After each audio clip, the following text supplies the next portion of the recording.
It's the Orioles on Masson, and on this Dad's Day, a lot of dads and the youngsters and the selected spouse on hand for the ball game. It's the Red Sox and the Orioles wrapping up this 4-game set. The Orioles have a chance to take 3 out of 4 if they can get the victory here today. Hi, everybody. Happy Father's Day. Yours truly, Gary Thorne, wishing you a very good one. And for those of you who get a chance to be here at the ballpark today, should be another great game. They all have been this season between these two ball clubs. The Orioles had a chance yesterday. Momentum would come right up to the doorstep and then would turn and walk away. Take a look at chances the Orioles had that they could not convert on. Early in the ball game, first inning, 2-0, 2 on, nobody out. It would be Lackey getting it done. Davis on the ground ball out. There was 1 of 3 needed. Still a couple on base. Wieters popped the ball up. That went to short. That would be the second out of the inning. Lackey now with a chance to get out of it did. Hardy flied out to right field. While the Orioles got 2 runs, could have had more. 5th inning. Big play. Nate McLeod, runners on first and third. He'd reached on an error. Got caught stealing. Not a lot of caught stealings in the Red Sox numbers this season. No runs in the inning. In the 7th inning, Hardy had let it off with a single, score 5-2. Double play, Flaherty, hard shot, right to first, just stepped on the bag and finished it up. It's kind of the way it went for Jim for the Orioles yesterday. I mean, played a good ball game, had chances, just couldn't convert on those plays. Well, you made a great point. The Orioles have won 4 out of 6, with the exception of 1 game up at Fenway Park. They're all 1 or 2 run ball games. And how do you win the 1 or 2 run ball games? It can either be a big hit or it could be a misplay. And everybody getting on Alexi Casilla because he got a bad read. He gets thrown out for the final game. But there were all kinds of ways, and I think the Orioles understand that. So they're all big. You know, we talk about the American League East. They're trying to catch the Red Sox. It's a 2-game swing if they win today, talking about the Orioles. And, of course, the Red Sox, they're sending Lester out. He's been struggling. They know the importance of this game, too. They do not have Napoli, who's gone back to Boston, who was one of the big bats in the lineup starting this series. They don't think he has concussion problems, but he is ill, and they're trying to figure out what the problem is. So they'll be short a man on the bench today, while the Orioles will have everyone in hand and ready to go. So on this Dad's Day, let's play some baseball as the Orioles take the field here in Oriole Country. When we come back, we'll talk about dads. Stay tuned. Do you love the Orioles? I love the Orioles. Everyone has the Orioles on. He has the Orioles on his shirt. Who's your favorite player? Dad. Awesome. Do you like Nikki? Yeah.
Baseball on Masson is brought to you by Southwest Airlines. Find our fares online only at southwest.com. And by Hyundai. New thinking, new possibilities. Overcast skies, summer day here. There'll be some clouds, chance of a sprinkle along the way. The lights have been turned on. Our Train game time temperature, 86 degrees. Train is celebrating its 100th anniversary by offering irresistible financing. It's hard to stop a train. Really hard. Take a look at the starting lineup for the Red Sox. Ellsbury, Iglesias, Nava, Ortiz, Gomes, and Carp. Saltalamacchia, Middlebrooks, and Stephen Drew back in the lineup at shortstop. Nava, this season, good numbers. Take a look at our scouting report on Miguel Gonzalez. Well, feast on the East. Last 6 starts, 3-0. ERA a little over 3.5 runs a game. The Orioles support him well. Almost 6.5 runs a game in those 6 games. We'll get it right. 3 out of the 9 hitters for the Red Sox are right-handed. The rest of them are lefties. The righties with all the home runs, hitting .289. So we'll see if he fares a little bit better. And soon to be dad. Lucia, his wife, is expecting on the 19th out in California, so we certainly hope she's well, and she hopes that the soon-to-be dad, not to mention Brian Roberts, who's going to be on the trip, his wife Diana, expecting in about 7 weeks. So happy Father Day to all. The Red Sox lead the Orioles by 2.5 games coming into this ball game. Yankees are 4 out, Tampa Bay 5, and Toronto picking its play up, winning their last 4. They are 9.5 games behind in the American League East. Jacoby Ellsbury will be leading it off. The Orioles have really held this solid bat down this year. He's had just that 1 for 13 in this series, and overall this year he's hitting only .115 against the Orioles with no home runs and a couple of RBIs. So Gonzalez ready to go to work on this Sunday afternoon. Wieters his battery mate, and here we go. Pitch is in there, taken for a strike. For Gonzalez, he is 2-0 lifetime against the Red Sox.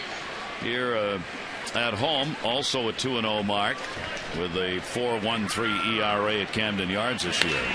Ball will be put in the air to short. Hardy. Yeah, and he's got a backpedal. Take a look at the defense, and it is a good one. Still the best in the American League. Pierce, Jones, Markakis. Jones had him with a couple of Gold Gloves. Nick with 1. Machado, Hardy, Casilla, Davis, and Wieters. Hardy and Wieters Gold Glovers. Matt with 2. JJ won his first last year. Steve Pierce. So there is that best in Major League Baseball, the fielding percentage. This is the 8th start in left field for Steve Pierce this season. Iglesias with a 16-game hit streak, 3 for 7 in the series. He's played everywhere. John Farrell continues to try and get him into the lineup somehow, so now he's playing second base. Dustin Pedroia is out for the first game he's missed, and he's the last of the Major League players who will finally sit out a ball game. He was the only one who had played in all of them for his team. So Pedroia out, and with a day off tomorrow, it means Pedroia gets a 2 days rest. And then they got that doubleheader on Tuesday. I think it was the error after 97 games without an error. In an error, you're out, no matter who you are. John Farrell's tough. No. Here's the 1-1 delivery on the way. If that was the case, Casilla wouldn't be playing for another 2 weeks. But he's in the lineup at second base today. 1 ball, 2 strike out on Iglesias. 1 for 3 off Gonzalez. And Miguel coming off 2 really good starts. Didn't score much for him in May. Had the blister on the thumb. That's gotten better. In fact, gone away. And now to go to second base. Casilla's right there to get it.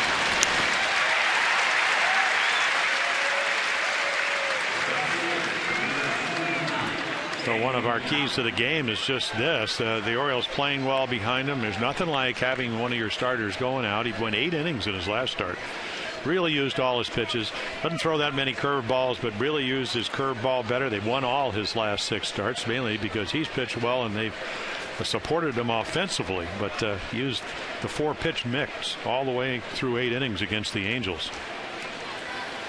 2 down, nobody on. That'll bring Nava to the plate, batting third in the order and hitting at .294. So he takes Pedroia's spot in the batting order. Switch hitters had a great season, and we are, for the Orioles, already playing in game 70, believe it or not. The Orioles last year at this point came into the date 10 games above 500. They were 37-27 last year. They are 9 games above 500. It's almost exactly the same record as they had last season. And a 2-0 count to Nava, hitting .258 right-handed, .308 left-handed, and 7 of his 9 home runs from this side of the plate. Orioles put the shift on in the infield, actually play him a little bit to left in the outfield. 2-0 delivery, and that's where he'll foul it off.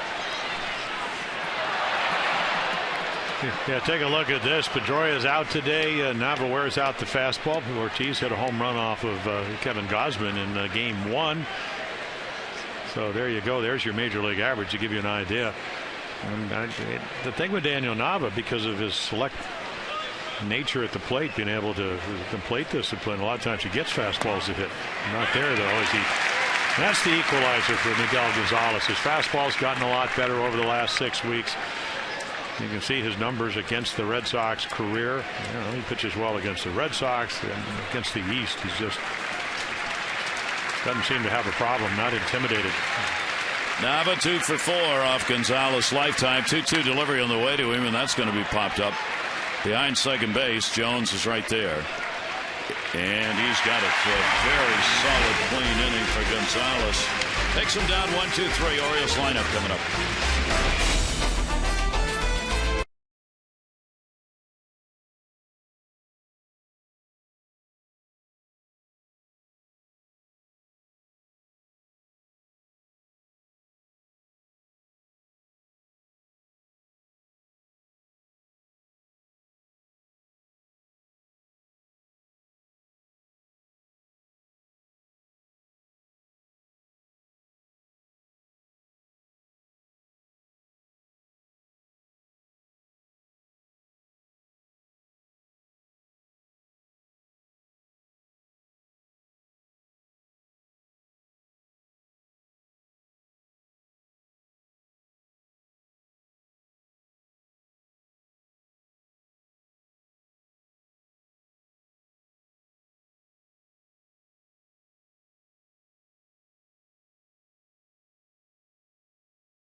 Their 15th series win. They are tied with Boston for most series wins in the league. Take a look at the starting lineup for the Orioles, brought to you by Southwest Airlines. Markakis, Machado, Hardy, Jones, Davis, and Wieters, Valencia, Pierce, and Casilla. Manny Machado has had a rousing series. Take a look at our scouting report, and it is Father's Day. My stepson Spencer loves train, so for Spencer, his nickname Big Train, other than Indiana Jones, Big Train. Schmidt back on track. Lester needs to get back on track. 6-0, 0-3 over his last 3 decisions. Super chief when it comes against the Orioles. 14-1 lifetime. Orioles beat him last September. And then the conductor. The conductor gets you where you want to go. The Red Sox want to win today, even up this 4-game series. And, of course, the Orioles want to say something about that. It'll be Nick Markakis against the left-hander back in the leadoff spot. In at third base, Middlebrooks wide, and the pitch is a swing and a miss for Nick Markakis, hitting .275 off the left-handers this year. The Orioles coming into the ball game 11-8 against left-handed starters. Overall, .262 off lefties, .275 off right-handers. Foul tipped into the mitt. Count goes to 0-2. Nick has just a .200 batting average against Lester in his career, and a lot of hitters can say that when it comes to John Lester. Well, overpowering stuff. 4-pitch mix. Loves the cutter. There's the curveball. Lester's got a cover, backhanded cart, and the play's there in time. Take a look at the Red Sox defense. 6th in the American League. Gomes, he's in there for his bat. Hit a home run yesterday. 2 for 4 afternoon. Ellsbury can go get him. Nava, very good outfitter that can play all over. Middlebrooks, who's been struggling. Drew, solid shortstop.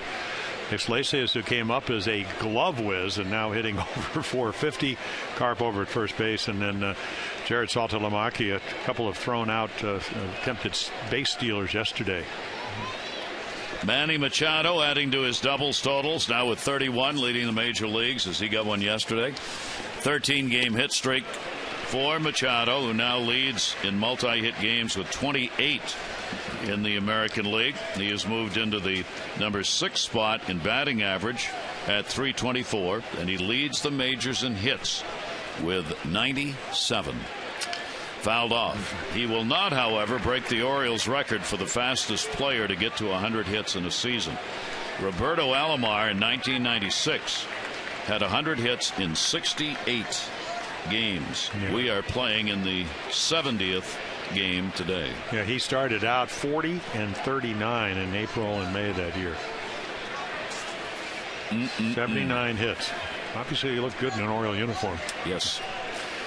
Not that Manny Machado's far behind or lagging. Not lagging at all.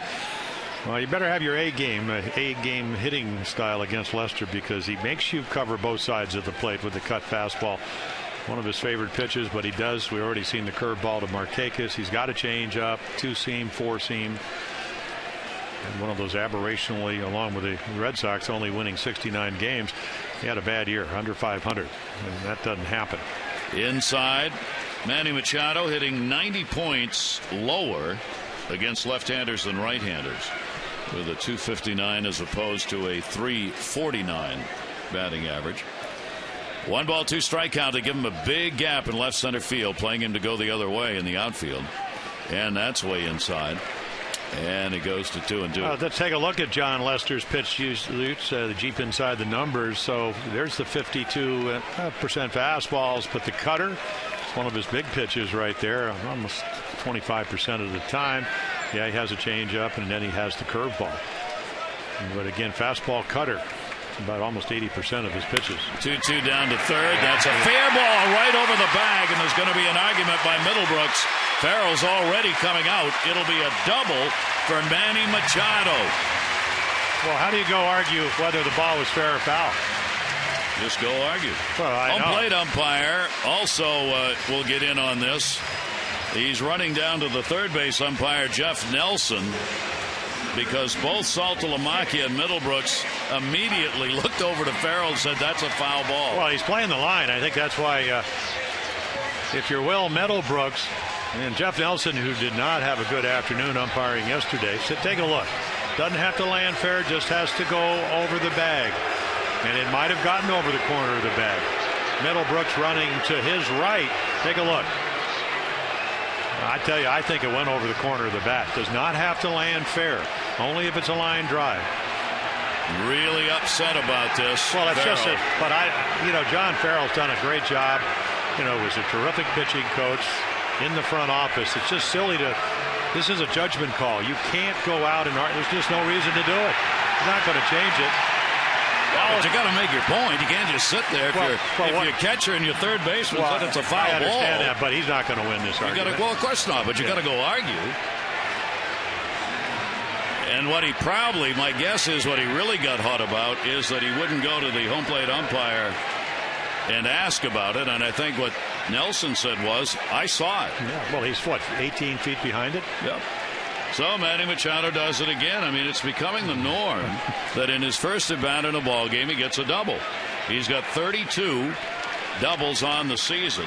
1 down, and here is Hardy. Hardy with a 2 for 10 in the series, hitting at .264 overall, and the pitch is taken down low for a ball. Well, I guess it kind of goes to the point of our open. There's been so many 1- and 2-run ball games that even a questionable ground ball for a double could be a very huge factor in this game. They're going to play him a little bit down the line because of the cutter, especially to the righties.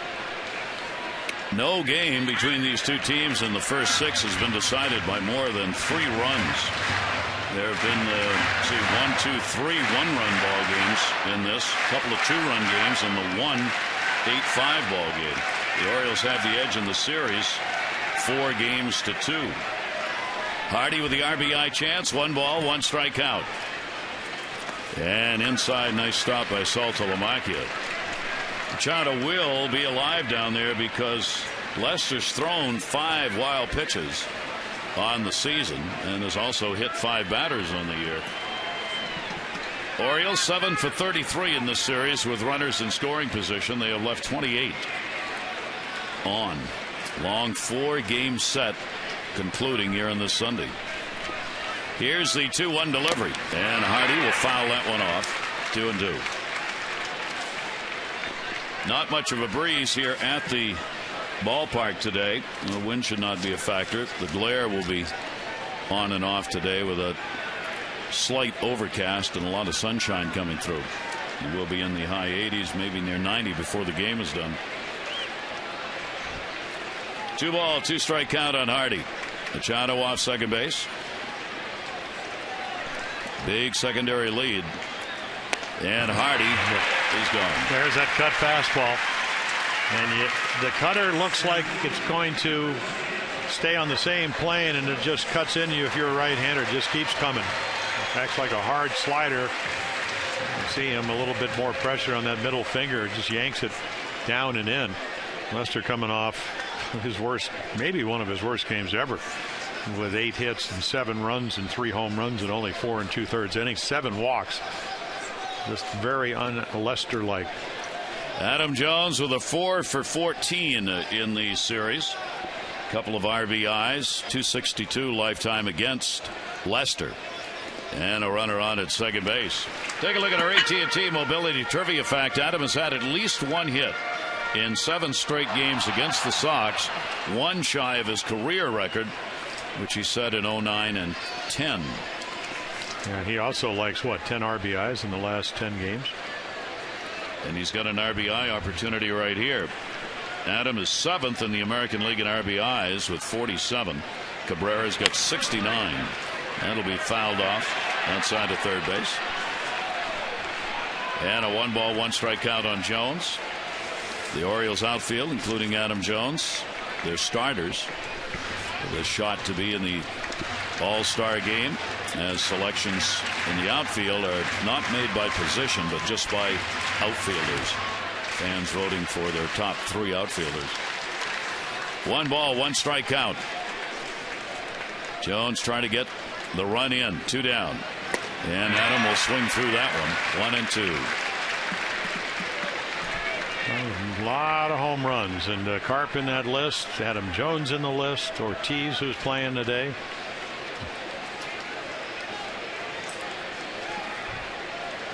One, 2 count on Jones. Machado with the big lead at second. Nobody remotely close. And Jones will take the cutter. So a couple of strikeouts for Lester. No runs, 1 hit, no errors, and 1 left on base. 1 complete, no score.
Ball game, a lot of dads and moms and kids got to take the field in the Catch on the Field, the first time ever held.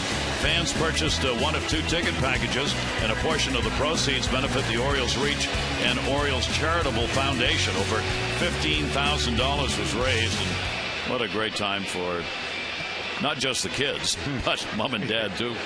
Well, Camden Yards on the field. On the field. Making great catches by the padded outfield. It's really great to watch, and we'll show you a little later some of the Oriole kids, the players who were out there as well before the game today. Here is Ortiz, Gomes, and Carp, 3 home run hitters in a row to face Gonzalez. Ortiz with a 2 for 12 home run RBI. The other hit a triple in this series. He has faced Gonzalez only once and is 0 for 1 against him. Shift on in the infield. Ortiz hits right into it. Davis has got it. Gonzalez covers. Pitch in and out. Adam Jones Fan Club. The challenge is here. Visit Facebook.com/Masson Orioles by midnight tonight. Submit a video challenging Adam to any competition of your choice. He'll pick his favorites. The public will vote on the one that's going to be used, and the Adam Jones Fan Challenge is presented by Care First. They encourage each of us to take that first step towards a healthier lifestyle. Midnight tonight, though, is the deadline. One away. Here is Gomes. Johnny Gomes hitting at .215, a home run. In this series, he's 2 for 5.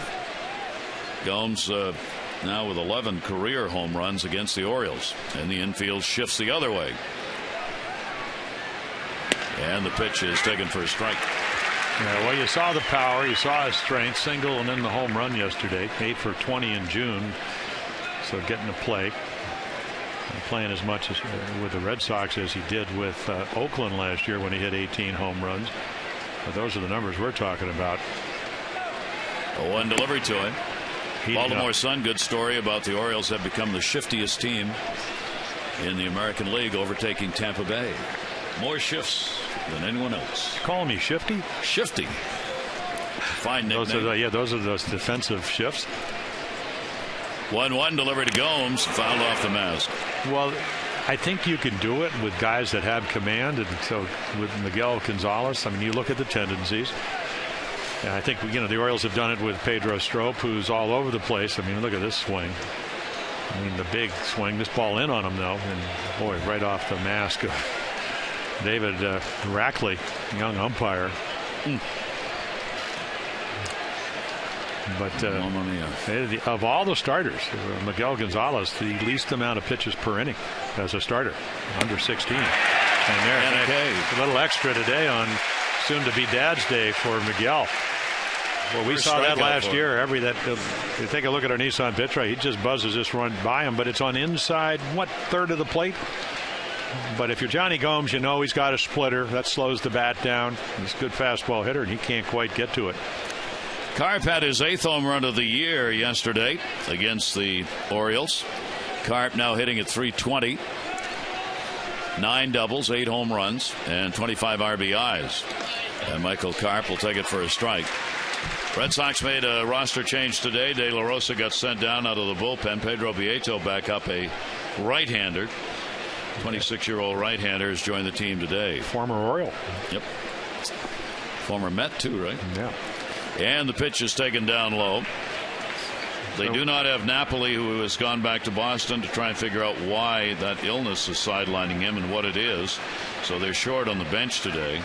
And Clay Buchholz may be going on the DL. I didn't hear that he did today, but he's got a neck injury, scheduled to pitch it's supposed to be on Tuesday. Maybe they'll push it back a day, or maybe they'll DL him. Yeah, he originally was going to pitch Friday, then it was going to be Sunday, then it was going to be Tuesday.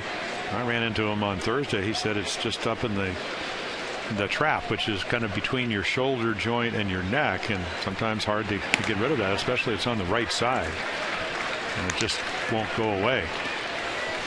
3 ball, 1 strike count on Carp. 22 walks, 68 innings for Gonzalez coming into the ball game. Striking out 53 now in the 69 innings worked. 3-1 delivery on the way, and another foul ball off the mask. Well, you can tell that Mike Karp is really seeing the ball well. It looks like he's a good fastball hitter. We only saw him briefly when he came up and down with the Mariners, but off of Gausman he hit a changeup for a home run. Yesterday off Freddie Garcia, hit the split fingered 3-1.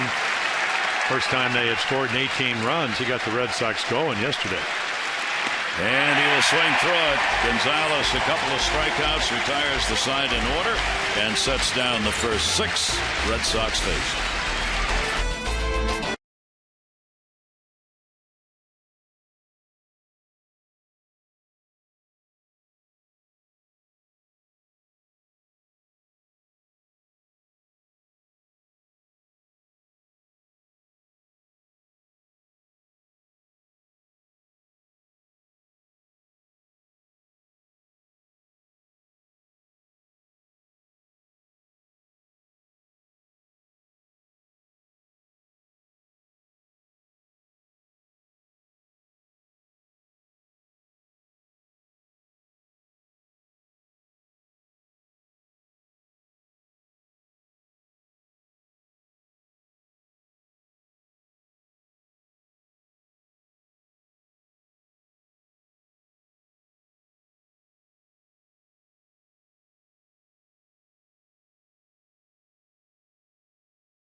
For the first pitch, Richard Gere was on hand. His first trip to Camden Yards. The actor came with his son, not only threw out the first pitch, but also he and his son participated in the catch on the field that we showed you prior to the ball game, and got a big hand from the fans. Actor Richard Gere here at the ballpark today. Yeah, last time I saw him, he was at Cal Ripken's Hall of Fame induction. Sitting down in the first row, friends with the Ripkens. Oriole fan. Chris Davis will be leading it off for the Orioles. Davis, Wieters, and Valencia. Chris has never had a hit off Lester. He is 0 for 13. He's had a hit off everybody else. 332, 22 homers, and the 57 RBIs. Big shift put on against him, and the pitch is outside for a ball. Lefties actually about, 19 points higher average off of Lester than righties. 258, 239. Home runs 7 of his 10 by the right-handers. Davis puts it way up in the air. Foul ball, almost 180 degrees back on that swing. 1-1. He's looking inside middle, and that's where he gets it, but hooks it foul. Davis is 4th in batting average at 332. Miguel Cabrera, whom the Orioles will see tomorrow night in Detroit, is hitting 354. Davis leads in home runs with 22. He trails Cabrera second place in RBIs. Cabrera's got 69, and Chris has got 57. 1-1 off speed pitch that can hurt your back and your psyche. 1-2. Well, he can get you out a lot of ways. That's one of them. We already saw the curveball. The Nick Markakis little ground ball, that was the first out of the game. Then a couple of strikeouts on cut fastballs to Hardy and Jones. Chris kind of gets lost in the doubles action, but he's second in doubles in the league. It's just Machado keeps hitting him. Machado's got 32 now. Chris has got 21. And then he's got the home runs with the 22 home runs, leading the American League by 4. Adam Dunn's second with 18. Last time I checked, Adam Dunn is still under 200 batting average, but the big fly did 18 of them. Here's the 1-2 delivery on the way, and that will be fouled back. How great would it be to have both Cabrera and Davis make a Triple Crown run in the same year? And it is possible. I mean, clearly Cabrera, the winner last year, is going to make another shot at it. He's in the, he leads in RBIs, he leads in average, and he is tied for second in home runs. But Chris is right there in that mix. And there's the off speed again to get him. 3 straight strikeouts now for John Lester, and you get to see the whole repertoire. Cutters, He's fouled off some fastballs. And Lester, a big guy. I mean, 6'4", and there's the curveball. Starts at you. Great break, great spin, great location. Coming off, as we mentioned, 8 runs and 7 hits and 3 home runs in 4 2/3 innings. Wieters has faced Lester 34 times with 13 hits. That's a .382 batting average against John Lester. For Wieters here in the series, 3 for 13, including a home run, and now a .285 career batting average against the Red Sox. He blasted one in the 9th inning yesterday for a 2-run shot that brought the Orioles to within a run, but the Red Sox would win it 5-4. Tails away. Yeah, there's your changeup. He's a 4-pitch pitcher with all of them quality pitches. 91 and 51 lifetime. And if you go back last year, that's where he really struggled. Under 500 for the first time in his career. Broken bat, left field. That's going to fall in for a base hit in front of Gomes. So Wieters is on with a 1-out single here in the second. Our Maryland Lottery hit it big contestant of the game is Matty Bilson from Gambrels. They've already won $500 for being selected. You get $100 for every Orioles hit during the game and $500 for any Orioles home run in the 5th inning. For your chance to be the Maryland Lottery hit it big contestant of the game, play 5-card cash. Go to mdlottery.com/Orioles to enter. 1 down. Here's Danny Valencia. Valencia, while not appearing regularly, has a 6-game hit streak in the games he's been in of late. He's hitting .273, 4 home runs and 8 RBIs for him. 1 down in their first strike. Yeah, crisply in there for a strike at 94. It started against Felix DeBranch with a home run, 90 miles per hour, and then a double. A couple of hits in that first game of this series. There is DeBranch. Valencia has had 1 hit off Lester, a home run, 1 for 9. 0-1 delivery to him. That'll be pushed the other way. So Valencia is providing some power in that lineup, particularly when he gets a chance against the left-handers this month. A couple of home runs, hitting .318. So that gives Buck Showalter some options in the lineups against lefties in particular. Yeah, the 4 home runs, 3 of them, and there was only hits against righties, are all home runs. But .360 this year off of left-handed pitching. Short lead at first. 0-2 delivery is going to be a base hit into right field. Nava will play it back in. And down to second goes Wieters. Punched it. Yeah, well, that's what you want to try to do. You have to protect because Lester can pitch it with all 4 quadrants of the strike zone when he gets to 2 strikes with the best of them. So that was a changeup. He just left up enough. And if you're trying to overswing, if you pull off the ball, you're not going to hit this. Watch him go out and just the ball's up, and he just pokes it into right field. And then Nava tries to do what Victorino tried to do, is maybe come in, charge the ball, and maybe get the force at second. Matt beat it by about a step into second base. So the Orioles another scoring opportunity with 2 on and 1 down, and Steve Pearce at the plate. Pearce with a .267 off lefties, .226 off right-handers. He's 0 for 4 off Lester. 1 down, and the breaking ball stopped by Saltalamacchia.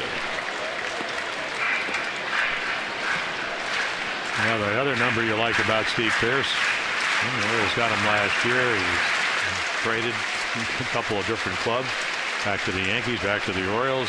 7 home runs in spring training. That certainly gets your attention if you're Buck Showalter. 1-0 count, runners off first and second base. Pearce breaking ball again. And again misses. 2-0. Steve Pearce laying off a couple of off-speed deliveries. So he works it into this important count right here. 2-0. That's your hitter's count. It doesn't mean you're going to get a fastball off of Lester, but you just never know. And Steve Pearce he can get on the fastball, and he's got the luxury of looking for his pitch. Casilla waiting on deck. 2-0 delivery inside. So Lester falls behind. 3 balls, no strikes. And this is where you let him hit. I mean, this is season series when you play Red Sox, Yankees, Tampa, even the Blue Jays are starting to play better, where you can be aggressive. You got a really good fastball hitter. Let him dial it up. Let him see if he can get a fastball and off one swing make it 3-0. 3-0 delivery on the way, taken all the way for a strike. Lester walked 7 in that last outing, the most free passes surrendered in that disaster against Tampa Bay. He gave up at least 1 run in each of the innings. 4 2/3 worked in that ball game. And you go all the way back to what, 24th of April. He had a 6-walk game. 3-1 delivery, held up on, but it's a strike. So the count goes full, 3-2, 1 down. Wieters at second, Valencia on at first. Here in a scoreless ball game that'll decide whether this series goes 2-2 or the Orioles come away with that 3-1. 3 balls, 2 strikes. Lester a look at Wieters. 3-2 delivery and fouled off.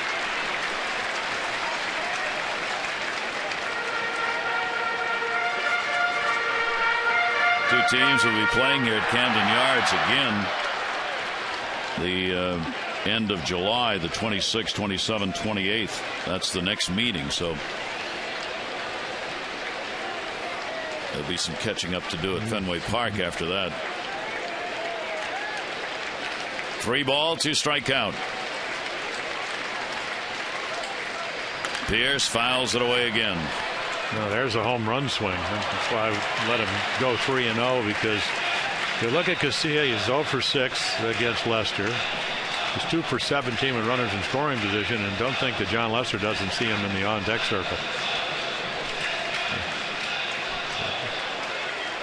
He cannot afford to make a mistake in the middle of the plate, whether it's a fastball or a hanging breaking ball to Steve Pierce. 3-2 delivery again. Pierce deep and foul. Yeah, that's why.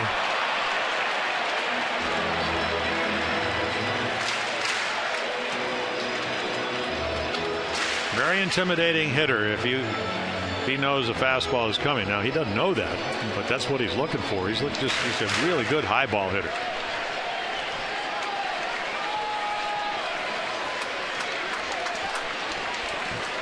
Big battle right here. Lester and Pierce. Again, a 3-2 delivery coming. And the left-hander gets it. 4 strikeouts. No, great changeup. Read the bat. Fastball went way foul, home run distance, and then turned it over. Why John Lester's 40 games over life, a 500 lifetime. He can get you out a lot of different ways. He's had as many as 8 strikeouts in a ball game this year. His career high 13. Runners on at first and second, 2 down. And again, the Orioles looking for that base hit with a runner in scoring position. They are 0 for 3 in the ball game. Casilla, 3-game hit streak, has not had a hit off Lester. He is 0 for 6, getting the start at second base for the Orioles today and batting 9th. Lester with 2 down. This is where Lester's been touched up a bit. 310 with 2 outs and runners in scoring position against him. One of the few big numbers against Lester on the year. Oh, what did Alexi Casilla said? Tomorrow's another day. After the base running gaff to end the game. Thought the ball was going to fall. It didn't. Got doubled up. Game over. 5-4 loss. So a huge opportunity here. And as Buck Showalter is prone to do, in a situation like that, you get him right back in the lineup. That'll be a 1-hopper to second base. Iglesias has got it. And again, Lester is able to work his way out of the problem. No runs on a couple of hits. No errors. 2 are left on base.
Bullpen is brought to you by PNC Bank, for the achiever in you. Here at Camden Yards, another big house on hand today for this big series. Yesterday, 42,400 plus at the ball game, and this Sunday afternoon, another big crowd, and no reason not to expect another real good game. Happy to say that the Rays announced this morning Alex Cobb, who got hit by that line drive on the head and had to be taken off the field on a stretcher yesterday, has been released from the hospital. It's a mild concussion, and the Rays are going to use the new 7-day concussion DL. So he is on the 7-day DL. Yeah, apparently Alex Cobb tweeting people. David Price, one of his teammates, also on the DL with some tricep problem. Went to the hospital, said seemed to be all right. He said he was a little upset the trainer wouldn't let him get up. He wanted to go stand up to everybody. He was all right, and they put him in a stretcher and made sure that there were no other that's very sensible precautions. Very scary. Yeah, that quieted everything down real quick. Here is Jared Saltalamacchia, the Red Sox catcher. He's had a 1 for 9 in this series. This series, over 6 games on the season series, continues to be about defense and pitching. The Orioles are hitting just .222 coming into the game against Boston. Boston hitting .196 against the Orioles in the first 6 games. 1 ball, 1 strikeout. I thought Ortiz said it best when it comes to the Orioles. He said they just pitch us better.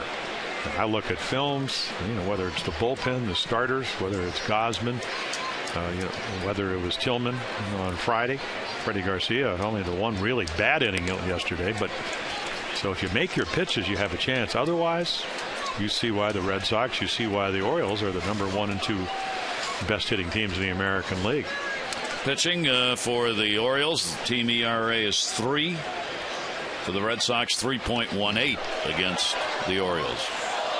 It's been as good a season series as you could hope for, and they got a total, of course, of 19 games to play against one another before all is said and done. Well, the other great thing about it, if the Red Sox, they come in on a holiday weekend. If you live downtown like we do, they're everywhere. It's great for the economy, great for both. And they buy drinks. Yes. Ground ball down to first base. Fair ball, no. Jim Joyce, the first base umpire. Celebrate summer at Oriole Park by picking up the Birdland Summer 6-pack. You get a ticket to 6 games of your choice, including 2 against either the Yankees or Red Sox at one low price. You pay non-prime prices and get prime night games. Lock in your seats now by visiting Orioles.com or 888-848-BIRD. Saltalamacchia hanging tough. 2 ball, 2 strike count from Gonzalez. He's 1 for 5 off the Oriole right-hander. 2-2 delivery. There goes the bat one way and the ball the other.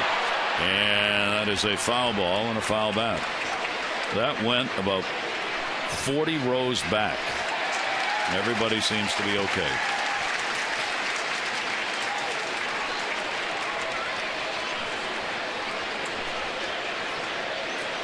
And he ran it out because he thought the ball might land fair.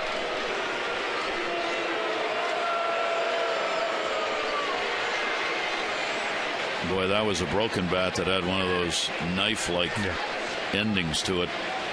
Well, Saltalamacchia with Veritek on the way to the verge of retiring when he came over in 2010 from Texas. He had been acquired in Teixeira's trade from Atlanta. It gives him a switch-hitting catcher. Nice little trade for 3 guys you never heard of or heard from. 2-2 pitch taken outside. So Gonzalez, a 3 ball, 2 strike count on Saltalamacchia.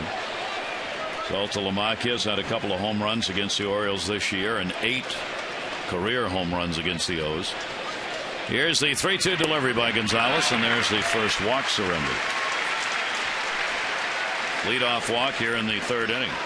This moment in baseball history is brought to you by Volkswagen. It was on this date in 1978 that terrific Tom Seaver threw his first career no-hitter. Did it in a Cincinnati uniform. And in 1987, Cal Ripken Jr. collected his 1,000th career hit. all taking place on this date. Volkswagen Springtoberfest event going on now. Visit VWDealer.com today. Callen getting that 1,000th hit, was the youngest Orioles player in history to reach that milestone when he did it against the Yankees at Yankee Stadium. Will Middlebrooks. Middlebrooks with a 2 for 8 in the series, 198 on the year. Trying to get the bat going. Yeah, John Farrell moves him in and out of the lineup. Yeah, I think he's trying to hope that with that skewed number as far as home runs, all the home runs that Miguel Gonzalez has given up against right-handers, all 9 of them, none against lefties, that maybe Middlebrooks with 15 home runs in 75 games last year before he broke his wrist, maybe he'll run into one. Back strain had him on the DL prior to Monday when he came back. Gonzalez with a 1-1 delivery, and again thought about going. It'll be a ball. 2 ball 1 strike count. Jason Hamill bat the ballpark today, struggling with flu-like symptoms, and whether he'll be able to pitch again on Monday, tomorrow, or Tuesday, not decided yet.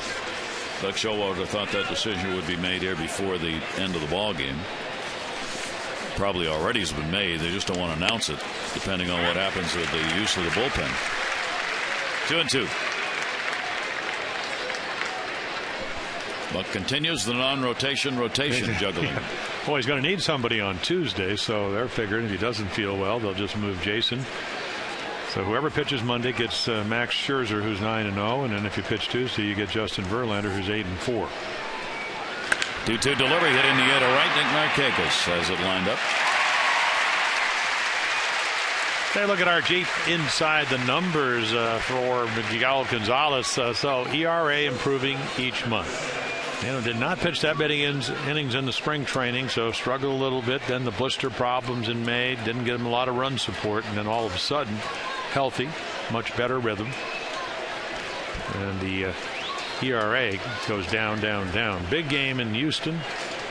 Orioles could win that series down there, and then against the Angels, who we know can hit. 8 innings, 4 hits, only 1 run. Winning, at least when he left. Final score was 3-2, but he left 3-1, so not a lot of run support. Runner at first base and 1 out. Here's Stephen Drew, the number 9 hitter. Drew in his first year with the Red Sox, and maybe his only one, signed a 1-year deal, played with both Oakland and Arizona last season. Figured to be a stopgap for the maturing of Iglesias, and Drew playing at short, a veteran and a real good defensive player. Off-speed delivery is in there for a strike. Count goes to 1-1 now. Little dragonfly right there, enjoying the ball game. Just flew in for this one. Gets to go to every major league ballpark. Expenses, travel-wise, are not significant. Breadcrumb here and a breadcrumb there, and a little insect here, and you're all set. I don't know what they eat. 1 ball, 1 strike count on Drew. And he'll put that one up in the air to center. Jones started back. He'll come over towards right.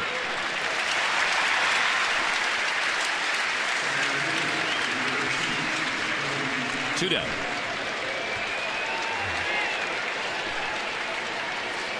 So back to the top of the order, and Ellsbury. Jacoby Ellsbury popped out his first time up.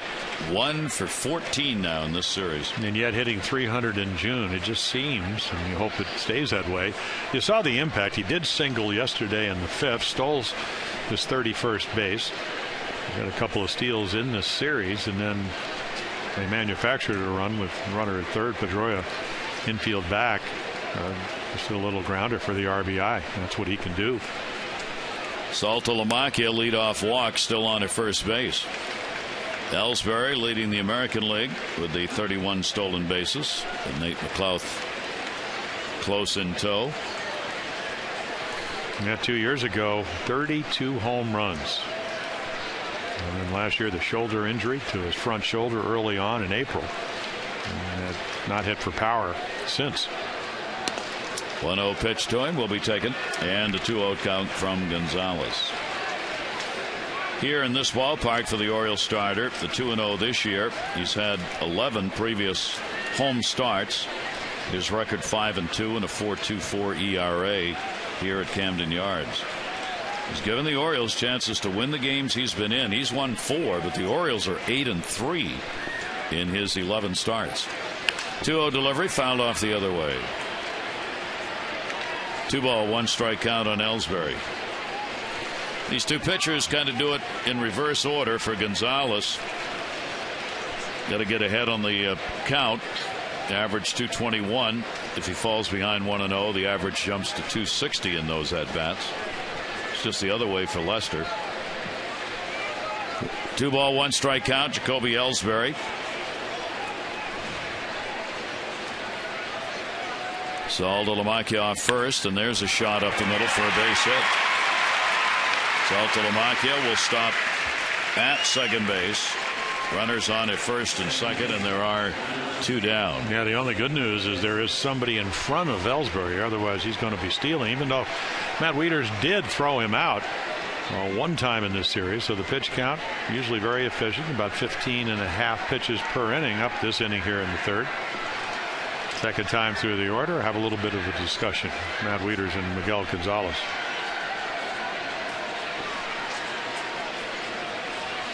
Iglesias grounded out his first time up. 16-game hit streak. He's hit .439 over the streak coming into this ball game. Started with Boston, sent down to Pawtucket, recalled by the Red Sox, and the pitch taken up high for a ball. Well, both these teams getting some early chances, as after 6 in a row had been retired by Gonzalez. The walk to Saltalamacchia, the single Ellsbury puts 2 on. And the 318 runner in scoring position number, a lot higher than last year for Miguel. 1-0 delivery, foul back.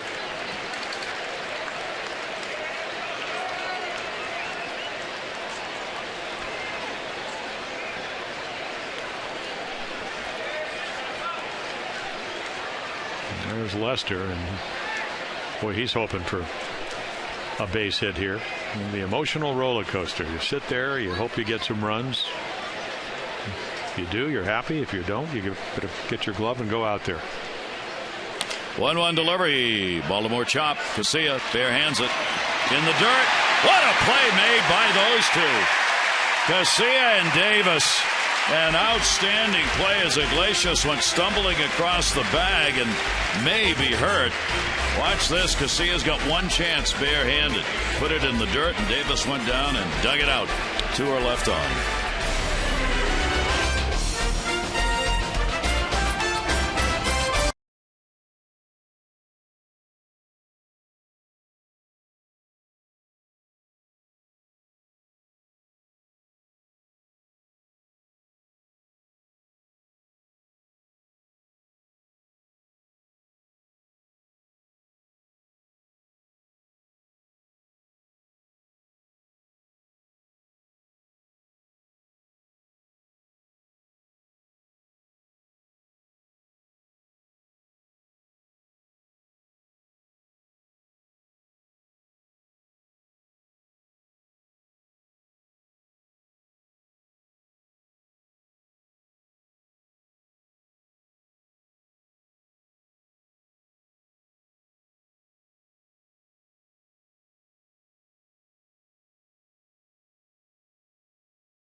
Shoulders for John Lester. 4 strikeouts in the ball game. Got Hardy and Jones early in the first, and Davis and Pierce. On the other side, Miguel Gonzalez, he'd get a couple of strikeouts early, one against Gomes, and followed that up against Karp with a K. Actually, it's Karp with a C, but he got a K. And there they are, the two starters, no score in the ball game. Yeah, Lester, 2 punch outs or whiffs. For Dennis Eckersley, it's punch outs. If it's us, it's whiffs. If it's sponsored, it's whiffs. Yes, he whiffed them. Pays you money and you get your choice. Bottom half of the third inning. Nick Markakis, leadoff batter, grounded out. Manny Machado and then Hardy due up against Lester. And the pitch is outside for a ball. For Nick last year against the left-handers, he hit .313 at the end of the year. That was his number. He's up to .275 against left-handers right now. 1-0, deliveries outside, and Lester falls behind 2-0. They got him out with a curveball the first time. Maybe we'll get a fastball hit here. Certainly can look for it.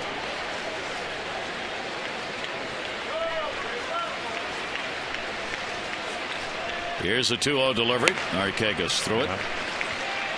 Yeah, pitch count about 21 pitches the first 2 innings for Lester. There you take a look at the All-Star voting as of yesterday. The total votes: Davis leading at first, Hardy leading at short, Jones and Markakis. Both outfielders would be starters. The pitchers, of course, are selected by the manager and in conjunction with talking with every other manager in the league front office. But you got to believe Jim Johnson's going to go. He would be the guy who made the All-Star team last year. 3-2. Yeah, you look at those 4 guys, whether it's Adam Jones or Davis, and actually you can throw Machado in. Your core players now for the Orioles, among the best in the league, best in your division. Great to see. Third base, very tough, of course, for Machado to get votes, and you got Cabrera playing there for Detroit, but certainly Manny should be selected. There's another quality at bat by Nick Markakis. He gets a leadoff single here in the third inning. Yeah, Lester tries to trick him a little bit. The cutter is so effective to the righties because he throws it down and in, but he's more effective when you're ahead, so you can throw it for a ball. He just tries to give it a little bit of movement, and Nick doesn't miss that. So Manny coming up, another double, extending his hit streak to 14 games. Continues on a pace. It's early, but on a pace that could set the all-time mark for doubles in a season. All-time. Major League. Hitting .327. Markakis will be held by Karp at first, and the pitch in the corner. Ooh. Didn't even say anything. Probably about 2 inches off the corner. But you like, it's only strike 1. May not agree with David Rackley, home plate umpire, but can't do much about it. Nice little yearly average. .448 with a home run. 5 RBIs so far. 0-1 delivery will be chopped foul. 2-strike count on Manny Machado.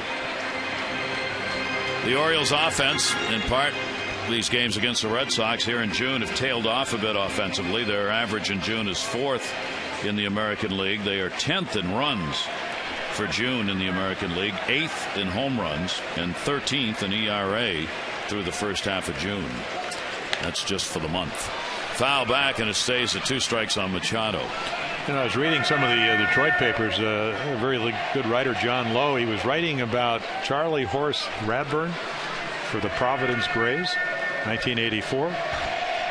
He started 73 of the 114 games they played that year. He completed 73 and won 59 of them.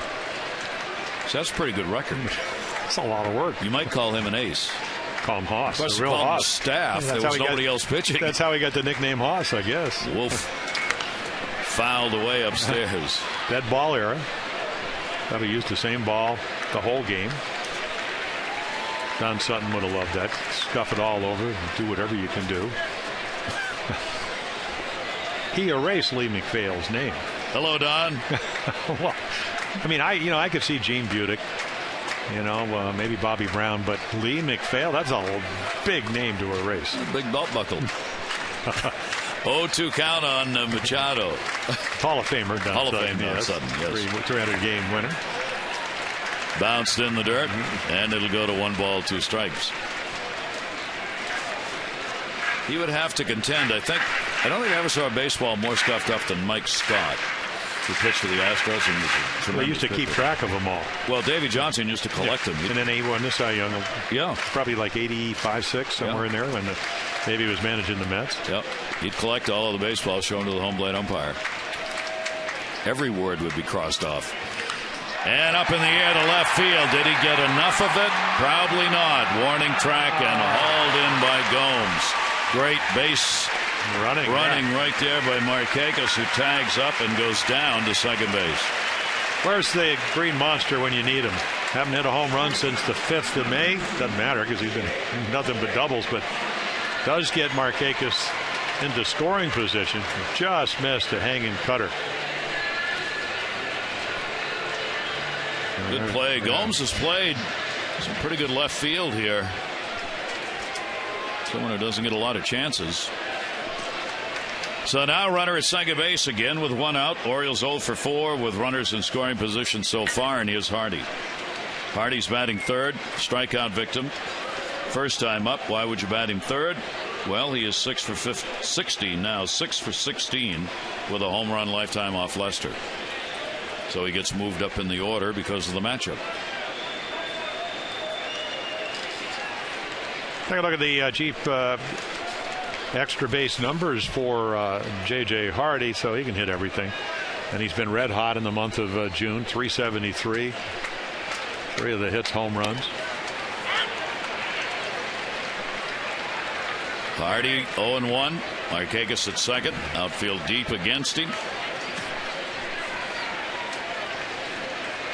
Hardy's had a 308 average on the road and only 213 here at Camden Yards so far this year. JJ with a cut, and it's 0-2. Another changeup. So knows he's a good high ball hitter. Knows he's a good fastball hitter. And it really doesn't matter if it's off speed or not. If it's up, JJ seems to be able to get on it some way.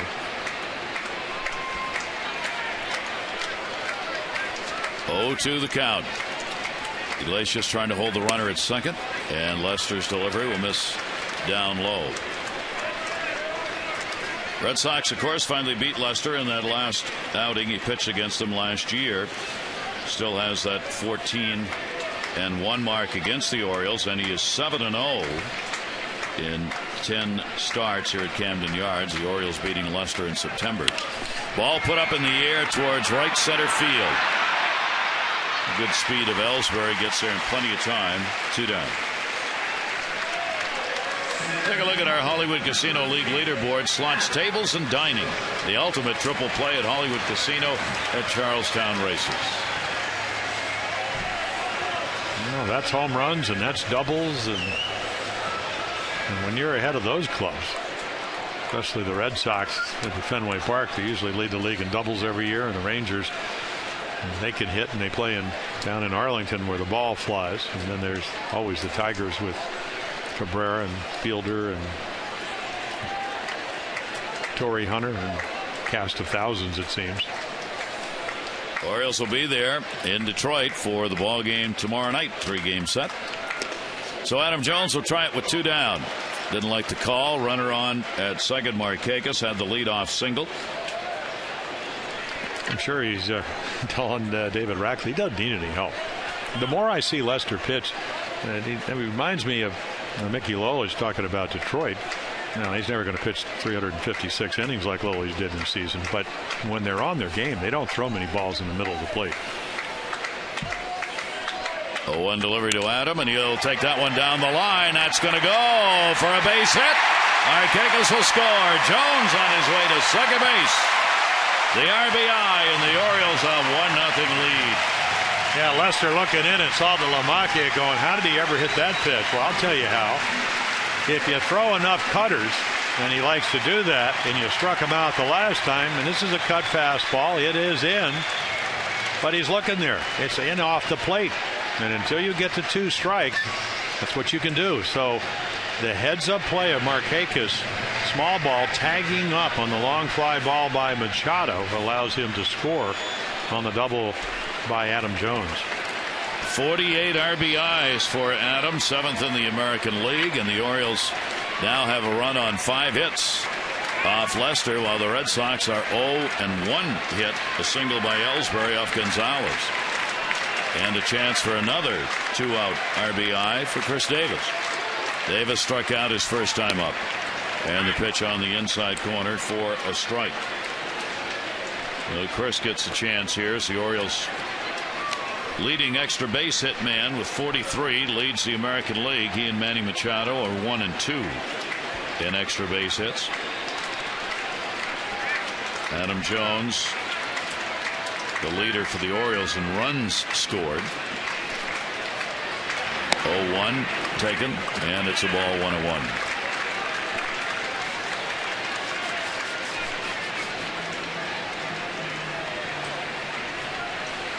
Infield shift against Davis, with Middlebrooks having to play closer to third so that Jones can't take off and steal it. 1-1 delivery, and that's outside. 2-1.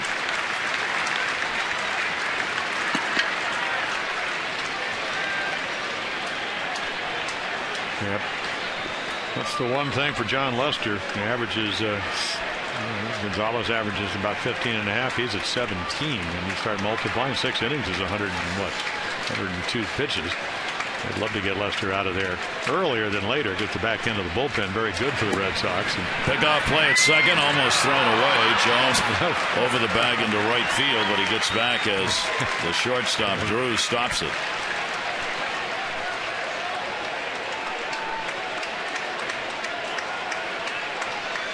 And you could see him looking around, and right here, Saltalamacca threw out 2, and this throw the other way. He just jumped to get over him and almost went right by the bag into right field. 3 ball, 1 strike count on Davis. Chris puts a high fly ball deep to right field, way back. And goodbye, home run.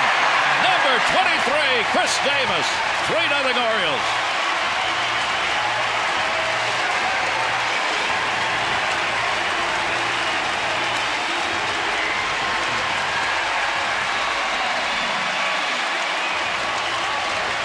That's a nice round number, 100.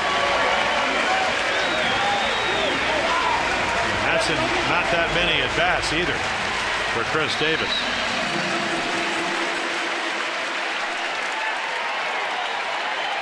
So all 3 hits in this inning on cut fastballs. Started out with Markakis, double by Jones, and then Chris Davis launches one. Davis with his 23rd, and RBIs 58 and 59. So he cuts it. Watch where it ends up. 91 instead of 94. Boy, you cannot be here as strong as Chris Davis, middle of the plate. Big cut by Wieters for Lester. That's the 11th home run that he has surrendered. Only 4 have been hit by left-handers. Wieters had a single his first time up. Well, the long ball strikes again, and Chris Davis continues to lead the majors. Pitch will be up high to Matt Wieters. That is 3 of his cutters that have ended up in the strike zone. Still remember having a conversation. Dave Duncan, terrific catcher, great pitching coach. What's the key to the cutter? Not to throw it for strikes. Outside with it, and Lester, a 3-ball, 1 strike count. Davis continues to bring not just Oriole fans but other baseball fans to the front of their seats and then off their seats with those kind of shots. And that ball was up there. 3-1 delivery and a swing and a miss, and the count goes to 3-2 on Wieters. Davis came into the ball game hitting .355 with runners in scoring position and 2 down. He's become the Oriole leader in that department, and here in this inning, Jones, another great 2-out hitter, has gotten it done. All 3 runs coming with 2 down. No, everybody talks about slowing the game down, whether you're pitching or hitting or fielding or whatever. And for Chris, if you can't do it with 2 strikes, if you don't trust your judgment of the strike zone, if you're always thinking, oh, I got to protect and whatever, he's been able to slow it down. And that's why the numbers. Leaders will foul it off and hold the count at 3 balls and 2 strikes. So the Orioles 3 runs, 6 hits. The Red Sox no runs on 1 hit. And the Orioles getting chances with a runner left on at second in the first, 2 left on in the second inning. Don't let the chance go by here in the third. 3-2 delivery, and that ball put up in the air to right field, but it's playable. Nava back. Took 31 pitches for Lester to get through that inning, and for the Orioles, 3 runs on 3 hits, highlighted by Chris Davis's first ever hit off Lester. He is now 1 for 15.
Book on the East Winds page on this Sunday. The Blue Jays starting to get it together.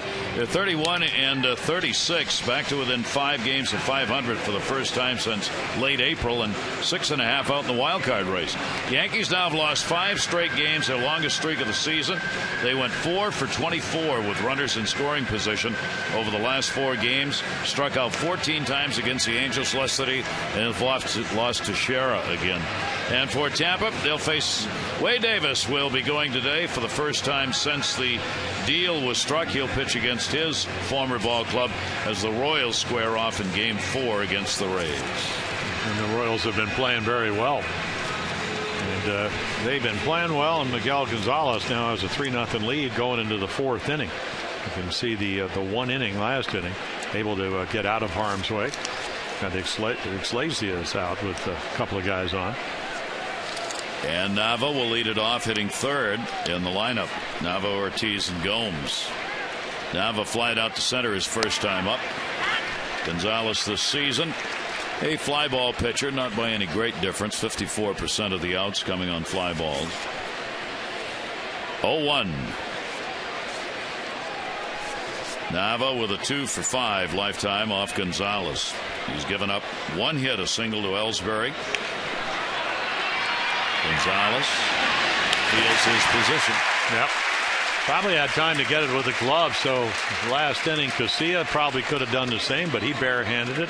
Made a great play on the high chopper. Right here, he barehands it. If you make the play, you catch it. Glove's probably a little bit easier than the bare hand, but it worked. Got to it quickly. David Ortiz. Ortiz 0 for 1 in the ball game. He grounded out. Ortiz here in the month of June hitting just .218. He has had 5 home runs. Overall hitting .299. Designated hitter awaiting, and the pitch for a ball.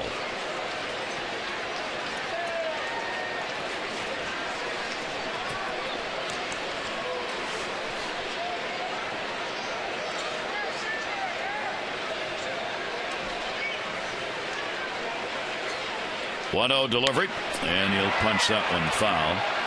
Got inside on him. Well, let's take a look at the home runs. So 14 of them. Fastballs, loves to hit it. That's what he hit off of Kevin Cosman on the Thursday night game. And then occasional changeup from breaking ball. I figure Big Papi at his age can't hit the fastball. Wrong. He can get on it. 1 ball, 1 strike count on him from Gonzalez.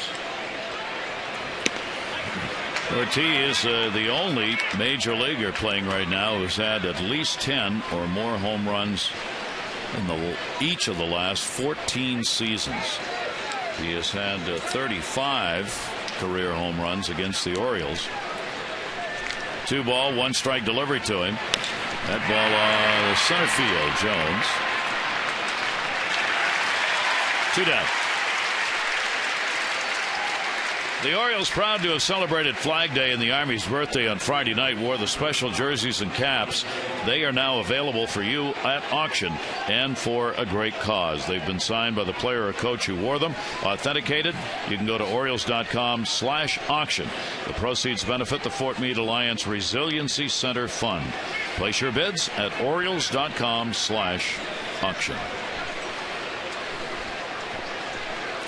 2 away, bases are empty. Here's Gomes. Yeah, Miguel Gonzalez would love to be able to get Gomes out and get Lester right back there after, as you mentioned, Gary, 31 pitches. Shutdown inning after you come up with 3. Lester, not that he's not in shape, but boy, get him back out there. A little bit more humid than it has been first 3 games of this series, especially the last 2, and that front game through beautiful weather. Really efficient ball game so far for Gonzalez. 3 career games, 2 starts against Boston, 2-0 record. And right now shutting him down on 1 single. 1 ball, 1 strike count on Gomes. Orioles up 3-0. Gomes to short in the shift. Hardy. And he does. Sets him down in order. So Gonzalez has retired the Red Sox 1, 2, 3 in 3 out of the first 4 innings.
Three out of 4 against the Red Sox, and they've got the 3-0 lead.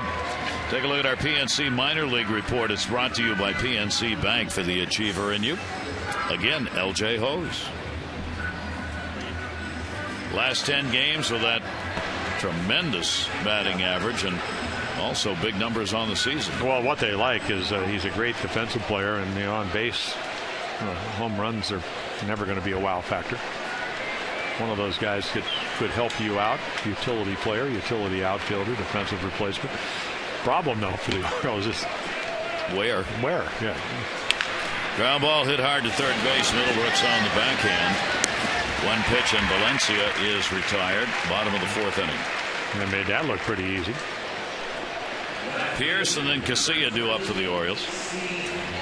On this Father's Day, what's the value of a dad if you're an economist? The Week magazine had an economist try to sit down to figure out if you had to pay somebody to do the work a dad does, what would it cost?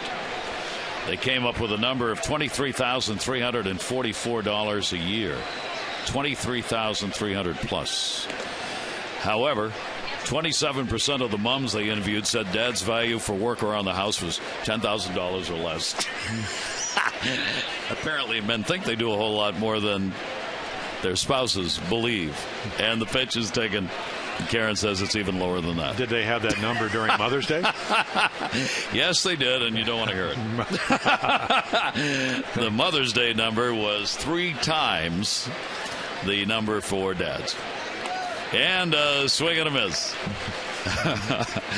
And count 1 and 2 on Pierce. Can't get any respect here. And if you took out of that the cost of adult beverages, dad's in a negative. Nice segue. Here's the 1-2 pitch, and that is swung out and missed, and Pierce is the 5th strikeout for Lester. Yeah, well, John said, I made some bad pitches. He got cutter crazy. They all stayed up the middle of the plate. 3 runs later, he gets to sit down and said, you know what? I have a good cutter, but maybe I can use my other pitches. That's what he did early on. Orioles made him pay in the 3rd inning. And now a couple of quick outs here in the 4th. And here's Alexei Casilla. Casilla grounded out his first time up. He's made a very fine defensive play on Iglesias in the 3rd inning that helped end an inning where the Red Sox had gotten a couple of guys on base. 0-1 delivery. Good to see Strasburg back on the mound for the Nationals, working today. He's trailing 1-0 in his ball game, but pitching well. He's worked 5 innings, given up just 1 hit, walked 4, struck out 4. Yeah, first time out since May 31st. They do not. I mean, the Nationals scoring. Oh, Middlebrooks playing in. Fine play, and Lester gives him a tip of the cap. 2 real good defensive plays there by Middlebrooks in a 1-2-3 inning. Orioles on top 3-0.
Great to have you with us here at Camden Yards. Gary Thorne, Jim Palmer, and the resiliency of this Orioles team. I guess at this point, Jim, we're just used to it.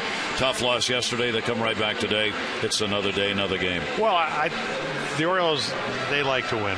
That was well established when they won 93 last year. I think they're a very confident ball club because, yeah, they know they need their starting pitching has to get a little bit better, and it has been over the last 10 days, 2 weeks. So they knew that when you're trailing by 3 and you play 4 games against the Red Sox that are ahead of you, you'd love to win at least 2. And boy, once you won the first 2, you'd love to have won them all, but they didn't. So this is a huge, huge game.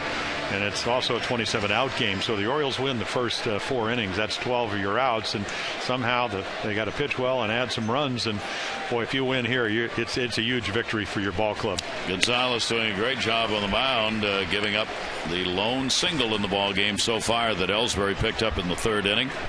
The Red Sox have had one runner to second base. That was in that 3rd. And nobody has reached 3rd base. And a swing and a miss by Mike Carp. Carp, a strikeout victim. We're in the 5th inning. He's getting just his 2nd at bat in the ball game.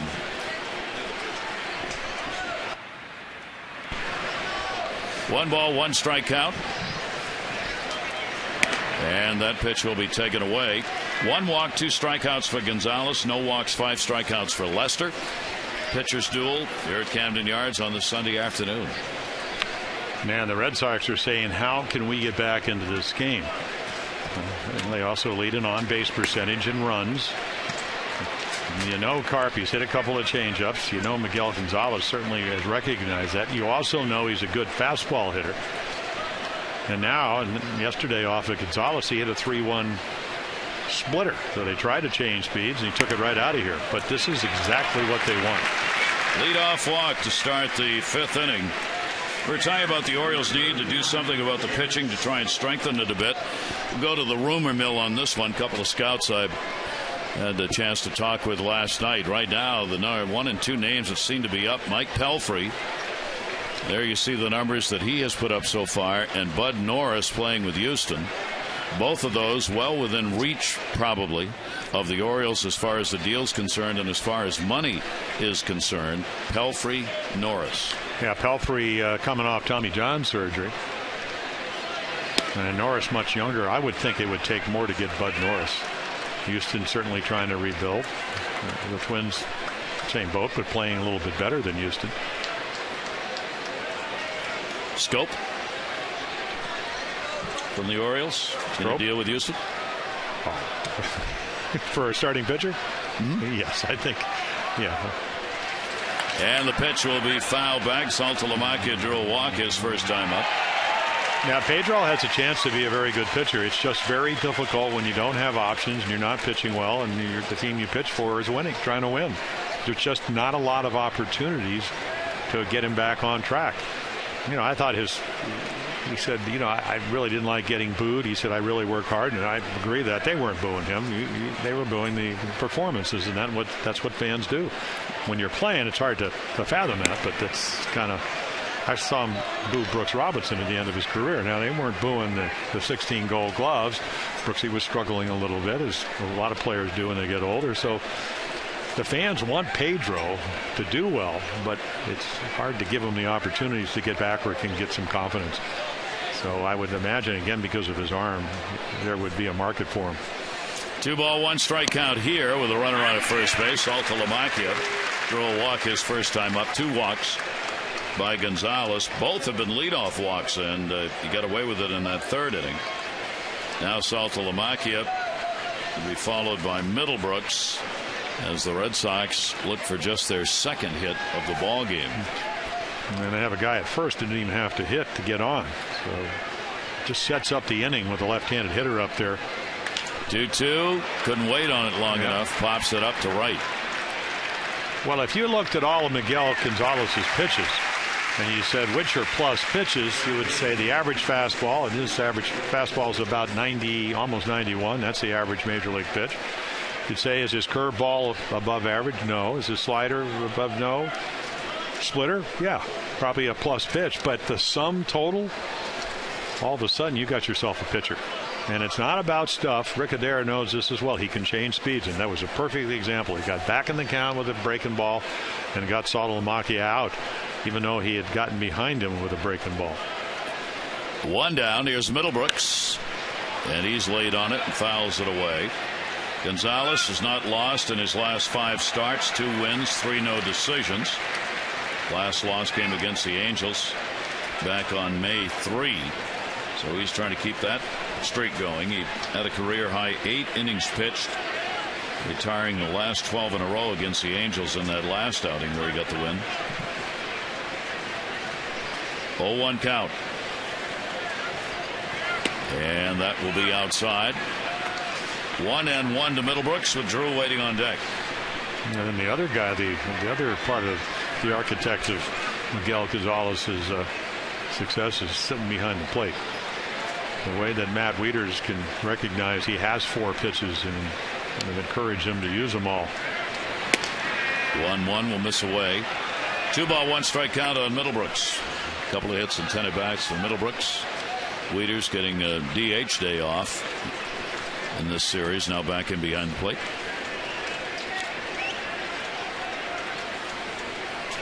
Two ball 1 strike count. Davis holding off the bag at first.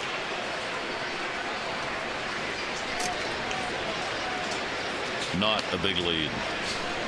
No, not at all.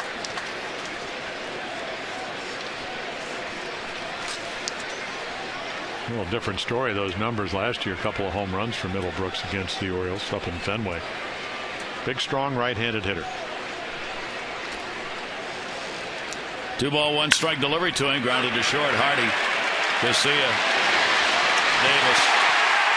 No runs, no hits, no errors, nobody left on. The ground ball double play in this series has been a big weapon for the Orioles.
Only today's Maryland Lottery Hit a Big contestant of the game will receive $500 for any home run hit.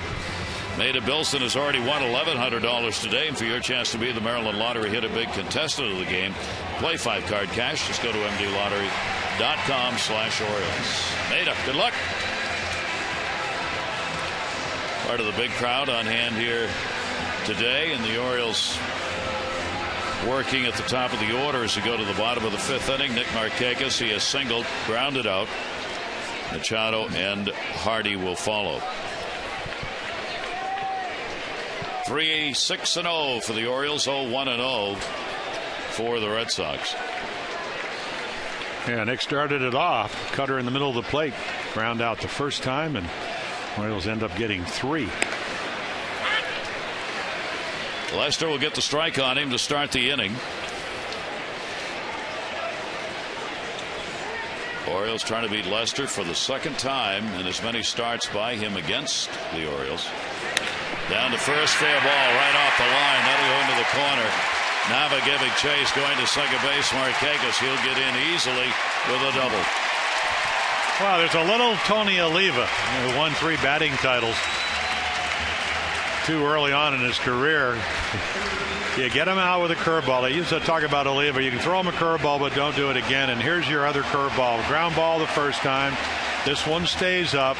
And then he drills it right over the bag into fair territory. Karp trying to get it, misses it because the ball is singed.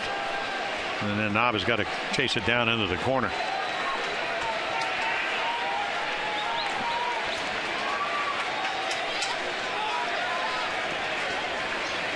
Here's Manny Machado. Machado a double, and he is flied out. And the Orioles, another opportunity. They are 2 for 7 with runners in scoring position so far today. Jones an RBI double. Davis the 2 RBI home run, giving the Orioles the 3-0 lead on 7 hits now. On delivery, Machado, what a scoop made by Saltalamacchia. Yeah, really agile for a big guy.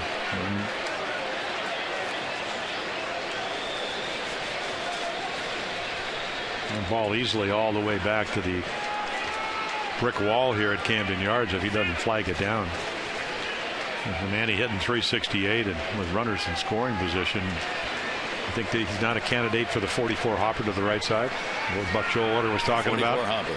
Don't always think about that. That's going to fall in for a base hit and a great read. Markakis will round. Here he comes. Here's the throw by Ellsbury. Cut off. Throw to second. It goes into center field. Getting up, Manny Machado. He's going to third. Ellsbury will just get it back in. And the Orioles add to it 4-0 as the Red Sox throw it around. Yep. Actually, Nick didn't get a great jump. I mean, I think he read it, but just that slight hesitation, so you think that maybe it's going to be a little bit close, and then Karp cuts it off, but just making sure. So just that last hesitation. Now he's airing it out. Bobby Dickerson sending him in, and then Karp cuts it off and makes a horrible throw. So there's a looper. Everybody involved. Ellsbury doesn't throw particularly well. Hits the cutoff, man. That's a good thing. And then throws it right into the runner. No way for Drew to flag it down. Heads up base running by Machado because Drew's laying on top of him, and he gets up and goes to third. Machado gets his 37th RBI, a single. Goes to second on the throw, and an error charged to Karp to allow him to go to third base.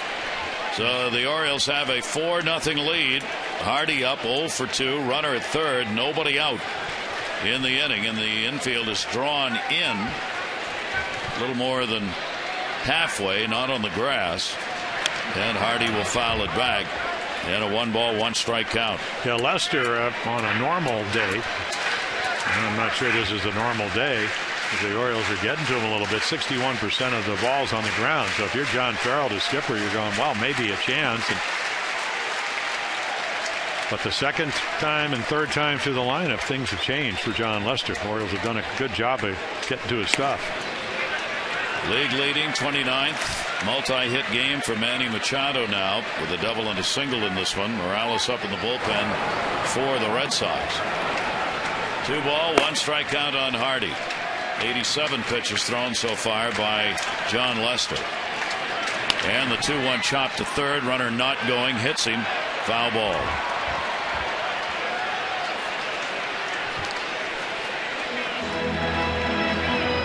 Yeah, 2-ball, 2-strike count. Again, nice base running by Manny Machado because he went back to third base in foul territory. If that ball hits him in fair territory, he's out. That's what John Farrell's checking with Rackley, the home plate umpire, on. But he called the ball foul, and I guess John trying to figure. You can see him on the left side, the foul side of the bag. Now, I guess the question is, if your foot's on the bag, is that fair? Yeah, well, I mean, the bag's fair. Yeah. But the ball was foul, so he's not out. 2-2 delivery, and Hardy with a towering fly ball. Foul territory. A couple of those have been hit down there by the Orioles today. Way down the line, with no question foul. Yeah, Johnny Gomes plays very deep. You know, Nava shallow, Ellsbury medium. Johnny Gomes is one from the old school. It's easier to come in than to go back. Infield stays in here with nobody out. Here's the 2-2 again. Hardy will take it down low. So Lester with a 3-ball, 2-strike count on Hardy. With Jones waiting on deck, the Orioles up 4-0. Well, they've taken the hourglass and they turned it over if you're John Lester, because you know if you get the ball up and Hardy gets in the air, it's going to be 5-0. If you walk him, Jones is on deck. 3-2, so strike him out. Yeah, well, that's what he was looking for. Able to get JJ to wave at a changeup. 6 strikeouts. Well, this is a really good pitch. Your Nissan pitch track turns it over. Nice aggressive hitter. Having a great June on JJ Hardy, but Lester just made a great pitch. So the Orioles now 3 for 9 with runners in scoring position today. Adam Jones, one of those 3. He picked up the RBI double in the 3rd inning. Jones now has a 5-game hit streak overall. And against the Red Sox, he's reached a career high 8-game hit streak against Boston. Infield still in, and a swinging strike.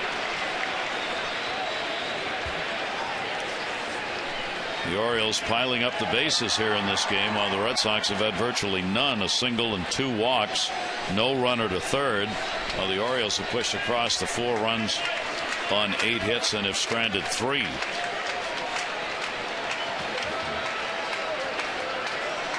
Lester with the 0-1 delivery. That'll be in the dirt. Another nice play. Well, we're going back exactly what happened with the Orioles and John Lackey. They get 4 straight hits in the 1st inning. He gets runners at 2nd and 3rd, gets out of it. So Lester fighting for his life here. Very aggressive hitter at the plate.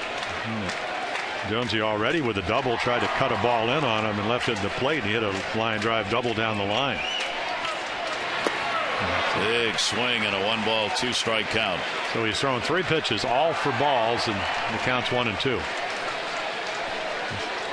This is the Don Stanhouse theory, where when you get into situations, runners in scoring position, a lot of times you don't have to throw strikes. Adam hit .292 against left-handers last year. This season started the day at .247. He's another one of the right-handed hitters looking to pick that average up overall against lefties, and they have. It's getting better. 1-ball, 2-strike delivery to Jones, and he'll take it inside. 2 balls, 2 strikes. Manny Machado talking to Bobby Dickerson down there at third base. The decision, of course, to go on contact or not. You would think not here with the infield in. And then a guy with, 59 RBIs waiting on deck. 2-ball, 2-strike count on Jones. Lester's delivery to him, and that'll be punched towards foul territory and into the tarp.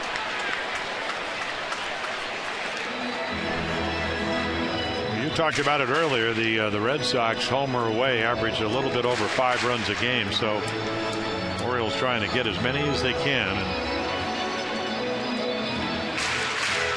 They also got a righty up now along with Morales out of the Red Sox bullpen.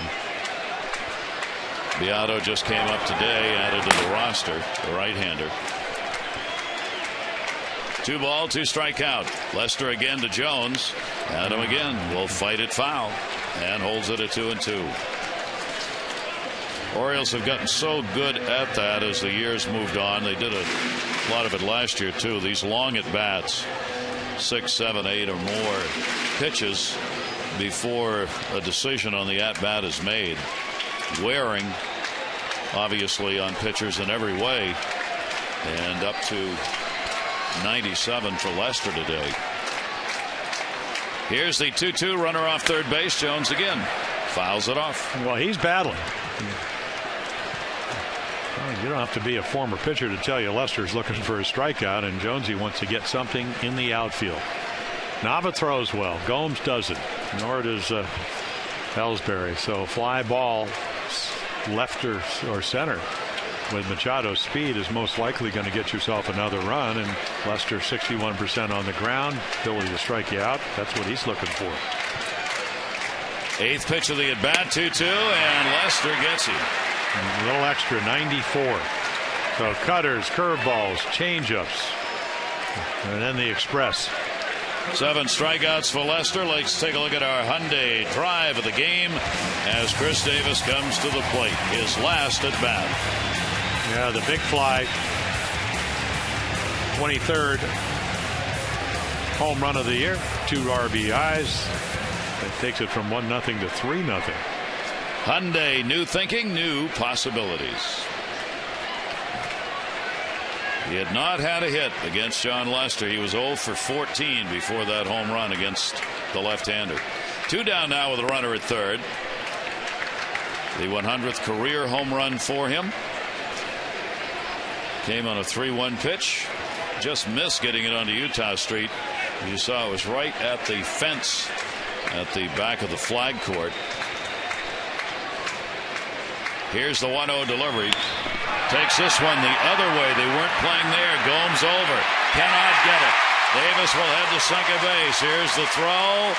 Not in time. Double it an RBI. 5-0 Orioles. Well, Chris Davis just broke John Lester's heart. Thought he might be able to get out of it. He strikes out Hardy. He strikes out Jones with a runner at third. So 1 hit, now make it 2.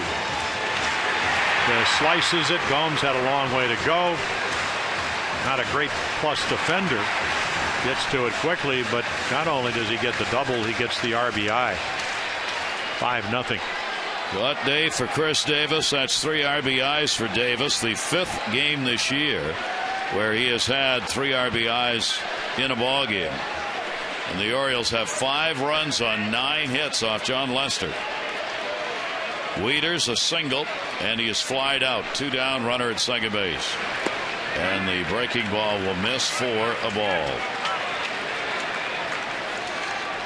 So the Orioles add another against Lester and have all but taken him out of the ball game. You got to believe if he can find the final out here in the 5th, that'll be it for him. And if he can't against Wieters, he may be gone anyway. 1-0 delivery and a swing and a miss. The Orioles 4 for 11 with runners in scoring position. Lots of chances halfway through the game. There's Davis at second base.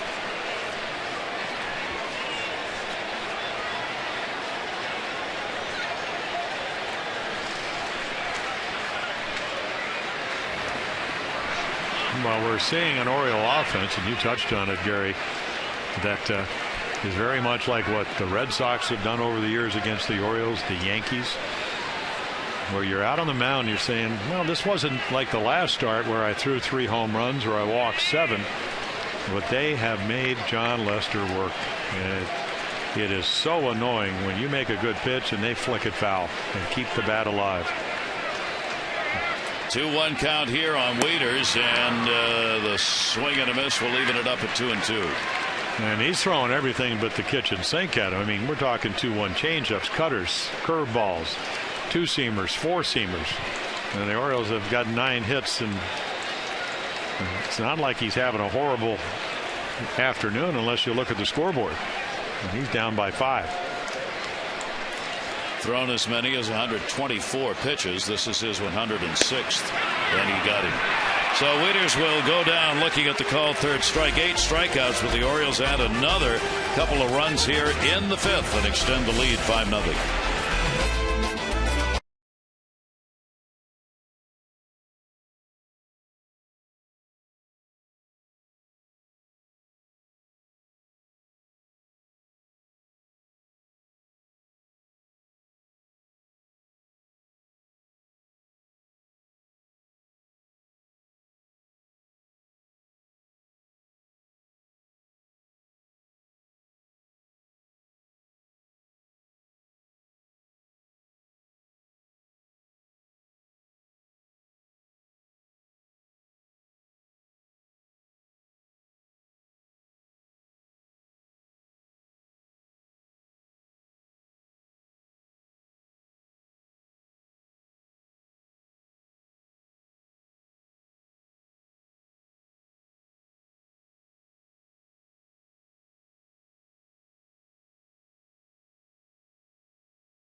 Happy Father's Day, Dada. Happy Father? Yeah. Happy Father's Day. Does it get any better than that? Huh? Nick Markakis, a little workout. The boys out there on the field before the game. A number of the players had their kids out there on this Dad's Day with some moments to be remembered. Yeah, even Dan Duquette had his son Brody out there. Playing catch. I taught him the high leg kick, so I think he's going to be a superstar himself. And we send along best wishes and a happy Father's Day to Frank D'Agostino. Don, remembering you, and we wish you well, and great to have you with us here for Orioles baseball, Frank. You have a great Dad's Day. Sixth inning. Red Sox against Gonzalez. One hit, Ellsbury, third inning. No runner to third base. Two left on, both in the third.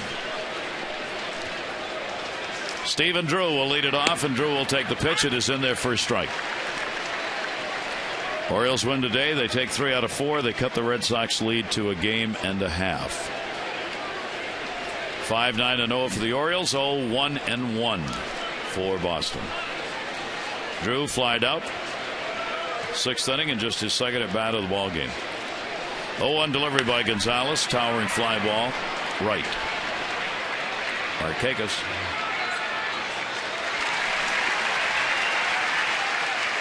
Mid-Atlantic Sports Report will return tomorrow. Tom Davis, Dave Johnson, Mel Lanton, and Phil Wood. They'll recap the series against Boston.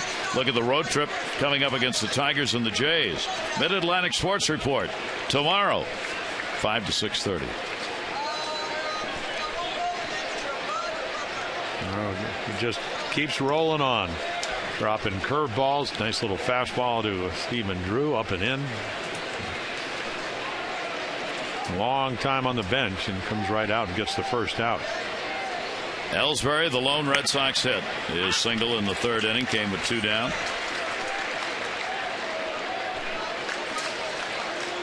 Jacoby Ellsbury, a couple of hits in 5 at bats off Gonzalez.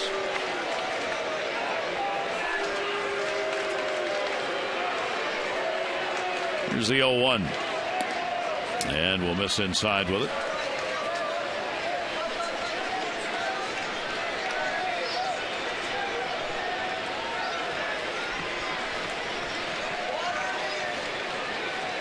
One ball, one strike count from Gonzalez.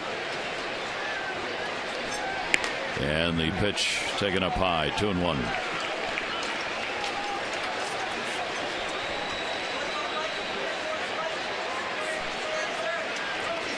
Two ball, one strike count.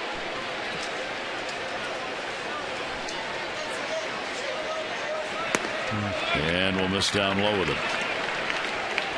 So 3-1 on Ellsbury. Iglesias waiting on deck, hitting second. The Orioles, after their 17th win against 15 losses against the East, only the Red Sox have more wins against the East. Shattered bat. It's probably going to fall in. A base hit, so Ellsbury gets his second single of the ball game. The latest voting numbers announced we were talking about earlier have Davis, Hardy, Adam Jones, Nick Markakis, all with a chance to start. Manny Machado, Matt Wieters, Nate McLouth. They too with an opportunity to be at that All-Star game. You can assist with your voting. We hope you'll cast up to 35 ballots, and the voting ends on July 4. Go to Orioles.com/vote-orange and get the Birds in the starting lineup. And if you come to the ballpark, you can pick up a ballot and vote right here. Jose Iglesias, and takes the pitch for a strike. He has grounded out twice to Casilla, the last time on a really nice play made against him. Yeah, you wouldn't think this would be a running situation. That's nice to have a 5-0 lead. Miguel Gonzalez certainly aware of Ellsbury's 31 steals. Make him stop. And then concentrating on getting the second and third outs of this inning. Iglesias, the 23-year-old from Havana, Cuba, international free agent. Played in the Red Sox organization, started at AA up in Portland, Maine, Pawtucket, and Boston last year. Gonzalez the look in the 0-2 delivery down to third base. That's Manny Machado. Had to back up in the ball, got caught in the middle, and Iglesias will reach. Yeah, and then he gets the bad hop. So ball hit very sharply. With 2 outs, you're playing a little bit deeper. He bunted his way on early, and that's when the ball comes up. And what he's going to try to do, and you remember he has to hurry because of Ellsbury's speed, so he's trying to back up but also catch the ball and does it. So a break for the Red Sox. That's an error charged on Manny Machado. And for Machado, that'll be error number 4 at third base. And puts runners on at first and second. 1 down. And David Ortiz. Nava, rather, with Ortiz waiting on deck. So big out if he can get it right here against Nava. And Nava will foul it back. He is 0 for 2. 1 for 9 in the series. Well, what they've been able to do with Daniel Nava is be able just to pitch a little bit from belt to the letters and bring those balls down. And I told you the number early on, 355 off of fastballs this year. So a good fastball hitter, but better down. Those are his numbers of runners in scoring position. It's Lacy at over 350. The same with Ortiz at 338 behind him. And once again, a little bit late on the fastball. Sox have had only 1 chance with a runner in scoring position in this ball game. They've gone 0 for 1. Here's their second opportunity. Red Sox in the first 3 games went 1 for 7 with runners in scoring position in all 3 games. Nowhere near those opportunities yet in this one, but they can come in a hurry. Gonzalez with the 0-2 count on Nava. Runners off first and second base. And outside to him, 1 and 2. Yeah, wanted to go up the ladder and not even close to the strike zone. It's difficult when you're standing on the mound. When you throw a ball and a hitter reacts late, you're going, okay, I have a slider, I have a curveball, I have a splitter, but do I want to speed up the bat? And as long as you're ahead, you don't have to throw it for a strike. As the count gets deeper, 2-2, 3-2, obviously you can't afford to pitch out of the zone. Still having a pitch to work with here, though. 1-2 delivery put up in the air to left center field. Jones going back, gets some help, and a great running catch, Steve Pearce. Runner will tag up and head to third, but what a play by Pearce as he hauled it in up against the wall and records the second out of the inning. Yeah, really nice play, and everybody acknowledging that. I don't know if Adam Jones is going to get to it, but I think right here he stops because he knows his left fielder's here.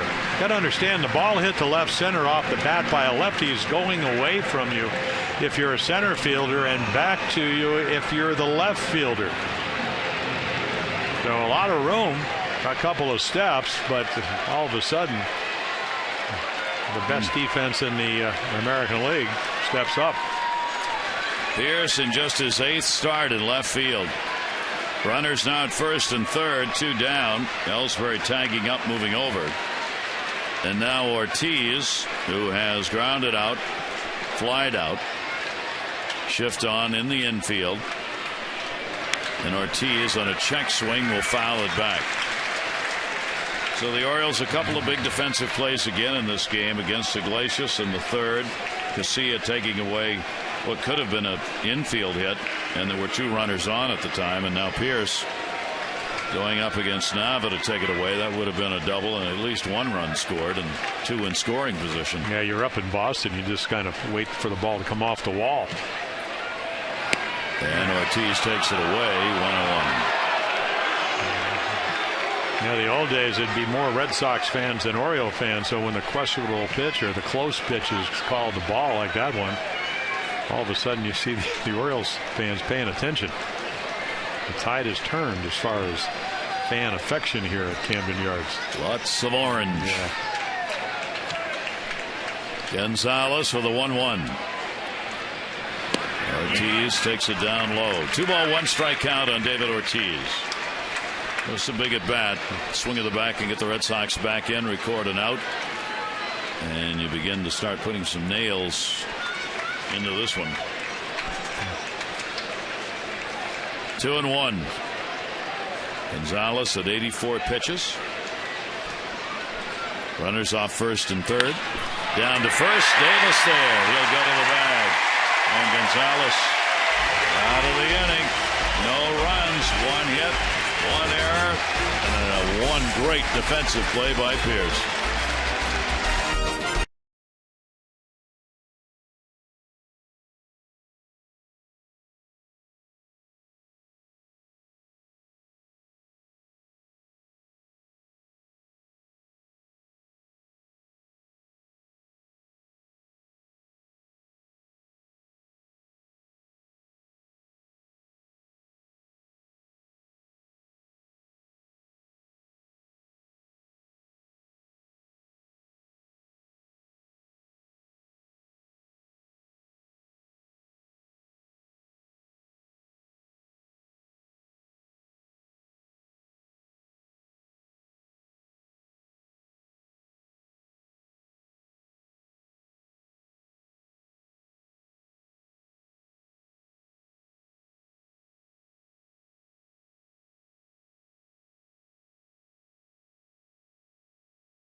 Orioles so far this afternoon, double down the line.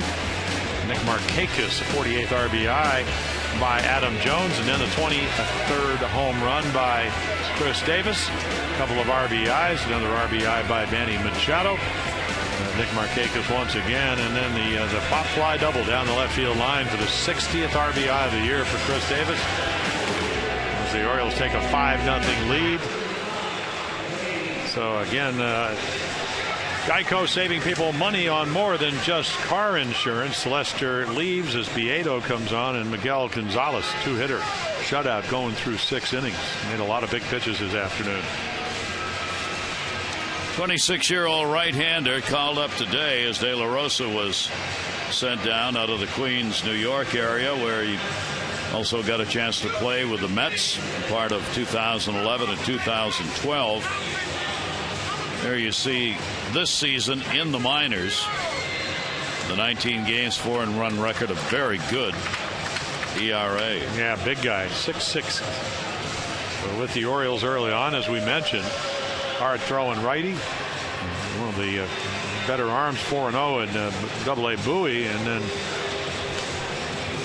came in the Rule 5 drive. You know, the Orioles the last 2 years. This year it's T.J. McFarland. Now the Mets picked him up after the 2010 season because they liked his arm. And then last year the Red Sox got him in a trade for Kelly Shoppings. Major league numbers. He's appeared in 71 games, 3-1 record, a 4.67 ERA, all as a reliever. It was actually the Orioles that converted him from a starter to a reliever. He had 20 starts at Frederick in 2009, then in Bowie at the end of 2009 into 2010 began his work out of the bullpen. So Lester out of there could lose his second game against the Orioles, against the 14 wins that he has, as Lester really had to work in this ball game, giving up the 5 runs on 9 hits, no walks, and 8 strikeouts. But the Orioles able to get hits and get them when they counted. There are 4 strikeouts for John Lester in the first 2 innings. Lights out, command of everything, and then second time through the order, Orioles able to get 3 runs and add a couple of more as the game proceeded. Pedro Beato, 26 years old, 1 ball, 2 strike count. Valencia, Pierce, and Casilla due up. Orioles shut out the Red Sox 2-0 in one game in this series, and in fact the Red Sox won 18 innings without scoring a run. Ended that in yesterday's ball game, and here they go again. They've not picked up a run in this, and only 2 singles by Ellsbury for hits. Valencia 1 for 2 with a single, goes after the pitch up high for a strikeout. One away here in the 6th inning. On Thursday, June 27th, the first 10,000 fans 15 and over at the Orioles game against the Indians get the Birdland Beach Towel, presented by Visit Sarasota County. Hope you will be on hand. Get that towel for some summer fun. 888-848-BIRD or Orioles.com for tickets. Pierce, 2 strikeouts, 1 great catch. Gomes coming, diving. Nice catch. Gomes able to get it. And Pierce retired. I think he got it. Hard to tell. Jeff Nelson trying to get out there, the third base. Take a look. Does he trap it or does he catch it? Hard to tell. Glove facing down. Nice effort. Let's see. Yes, he does. The big glove. Yeah. Could have gone either way. 2 down here in the 6th, and that'll bring up Casilla. Casilla has grounded out twice in the ball game. 244 right-handed, 192 left entering today's play for the switch hitter at second base. 1-0 delivery to him, and that's outside for a ball. Beato with a 2-0 count.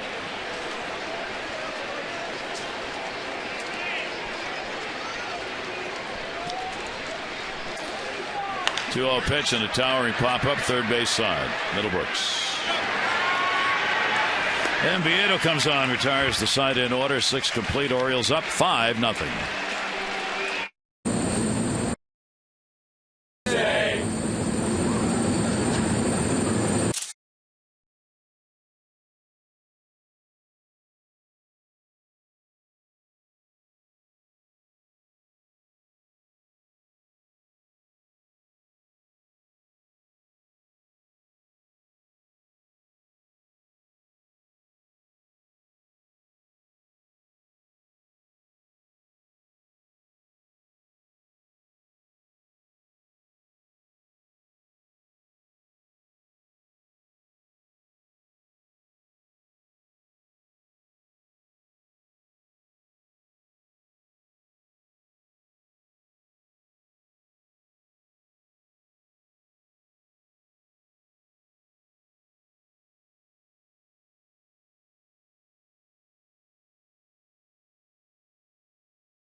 Orioles baseball on Masson is brought to you by Hyundai. New thinking, new possibilities.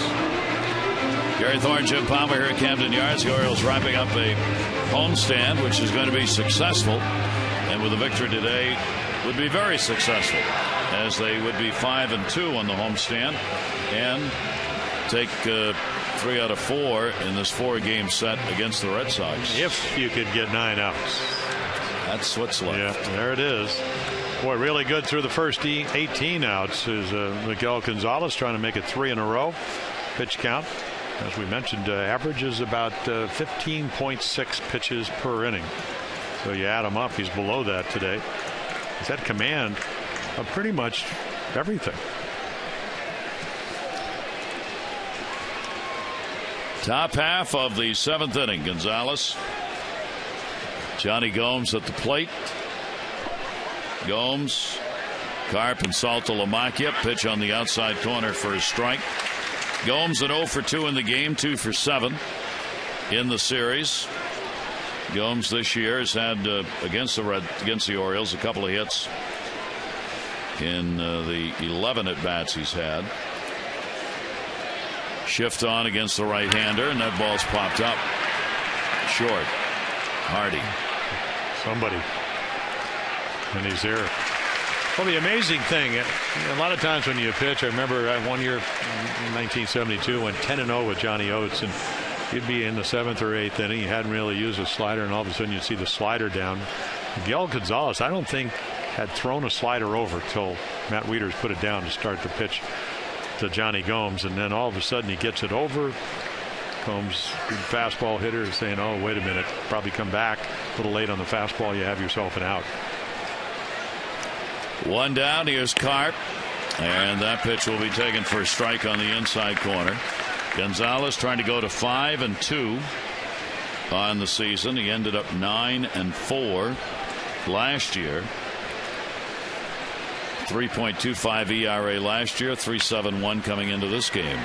Down the line and left, and that's a fair ball.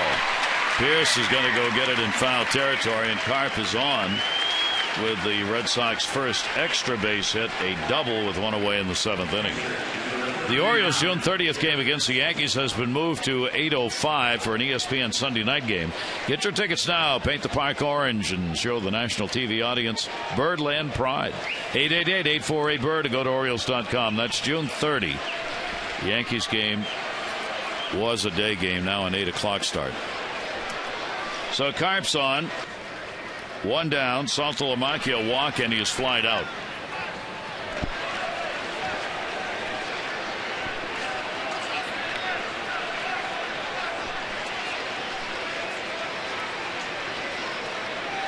And Saltalamacchia will take the pitch for a ball.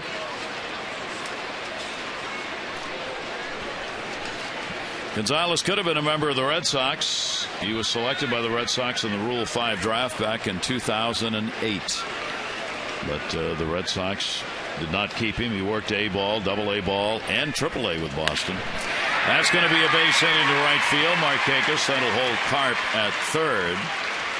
And for the first time in the ball game, the Red Sox get a base runner to third base. Yeah, the bloop, and yeah, Carp hurts himself because he couldn't have scored if this was a meaningful run, and they're all out to see him. I was watching him; he just kind of trot. Now you know the ball's hit hard. You know you're down 5-0, but I don't know if this was. That's the end. But he's.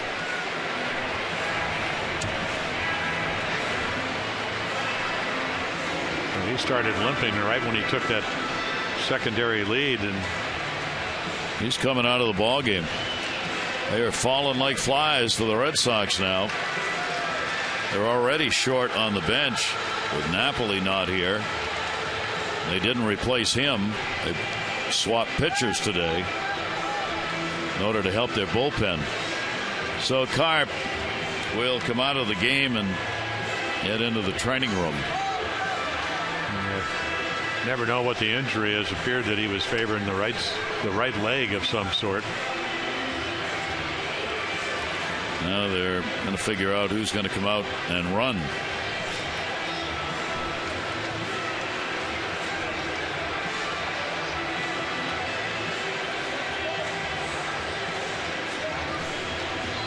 Take a look. This is Carp on the play before going into second. You can see even going in there, he's limping a little bit. He stayed in. Well, you're hoping it's a cramp. I don't want anybody to get hurt. He's been red hot for him. He's terrific month of June. Victorino will come in and pinch run. And they'll just move. Middlebrook has been playing over at first base, taking ground balls because of the injury with Napoli. So they've been doing all kinds of stuff. So you would think that they can make all kinds of changes. Of course, Pedroia taking the day off. He's played all the games for the Red Sox. Still available. Orioles bullpen has left-hander Brian Mattis throwing. Runners at first and third, 1 down. And the Red Sox best chance of the ball game to get somebody in. They are 0 for 3 with runners in scoring position today. And Middlebrooks coming up.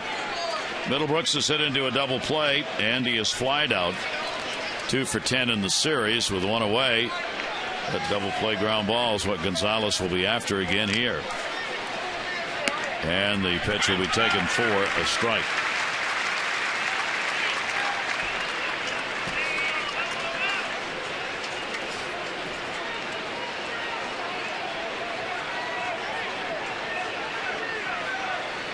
Oh, 1.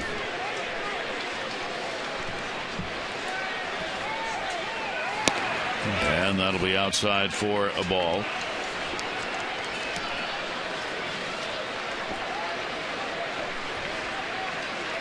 Gonzalez obviously knows these Red Sox players personally from the time spent there since he was there for the 2011 season in the minor league system. 1-1 delivery, and he played at every minor league level, so he had a chance to meet a lot of Red Sox players.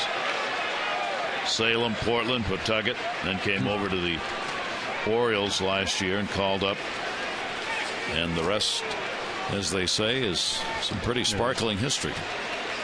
Well, he, along with Chris Tillman, came up at pretty much the middle of the season and won 9 game each. Really changed the Orioles. 2-1 delivery, hit in the air to right field. Nick Markakis backing up, looking up at the wall. Goodbye, home run. A 3-run homer for Middlebrooks. And the Red Sox, on that swing of the bat, are right back in it. It is 5-3. Well, that's why they thought, and when we saw him last year, he was going to be a special player. Home run power.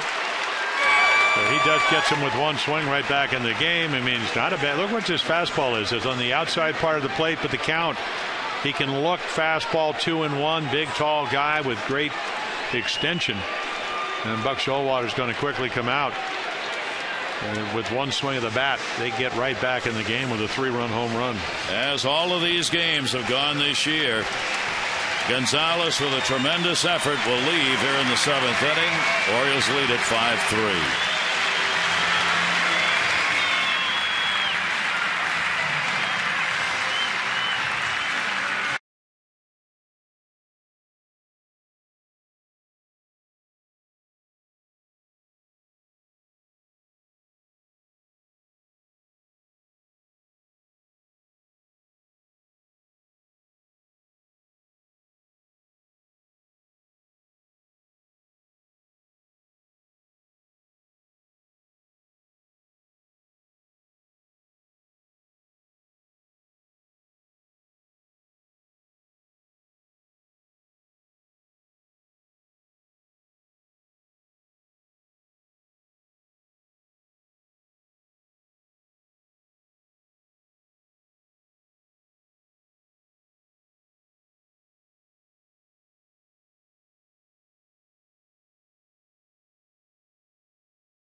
Against the Red Sox. If they can hold the lead, the bullpen can.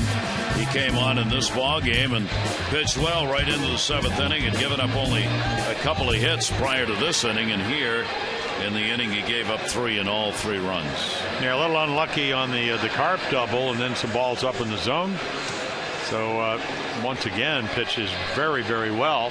Brian Mattis comes on exactly with a 2-run lead like he did on Thursday night. They would get 3 soft singles after he came in the 6th, got a couple of outs. They would tie the game up, and then the Orioles would win in 13 on a walk-off by Chris Davis. So Mattis will work against Drew. Bases are empty. The number 9 hitter up with 1 down. And he's 0 for 2 against Brian Mattis. For Mattis this season against the Red Sox, this will be game number 3. He's given up 2 runs, 3 hits in 2 innings worked. No walks and 3 strikeouts. Yeah, 3 singles. And then that tie run scored on a double play ball, a potential double play ball by Jacoby Ellsbury. For Middlebrooks, his second career home run against the Orioles and the first he's ever had here at Camden Yards. Middlebrooks giving the Red Sox 3 runs and a swing of the bat, making it a 5-3 game. They've now got 5 hits. Drew to be followed by Ellsbury. That ball in the air to center field. Jones over. 2 down. Well, Brian Mattis, number 1 draft choice, comes up as a starter occasionally. Of course, the Orioles were not a good team when he first came up, but struggled as a starter, even though 2010 went 7-1 at the end of the year. But then all of a sudden last year struggled early as a starter. They sent him to AAA Norfolk. He comes back and he has been very, very good. What he does best, not the case here, inherited runners. He's been outstanding. In other words, when you come in with runners on base, has not allowed them to score. 2 down, nobody on, and Ellsbury 2 singles, 2 for 3 in the ball game today. Left-handers against Brian Mattis hitting only 170. Right-handers 283. Ellsbury 2 down, 7th inning, 3 runs in, and will take the pitch for a strike. And when he's at his best, he's able to pitch down and then expand the zone. I was not happy with his performance. That he made a series of bad pitches in that 7th inning on Thursday, so trying to correct that. Here's the 1-1 delivery on the way to him inside. 2 ball, 1 strike count on Ellsbury. So the top of the order for Boston, and here we go again in another one of these tight games. They just seemingly have to be that way, and understandably so. These are 2 teams pretty well balanced. 2-1 delivery on the way, and that'll miss down low with Iglesias waiting on deck.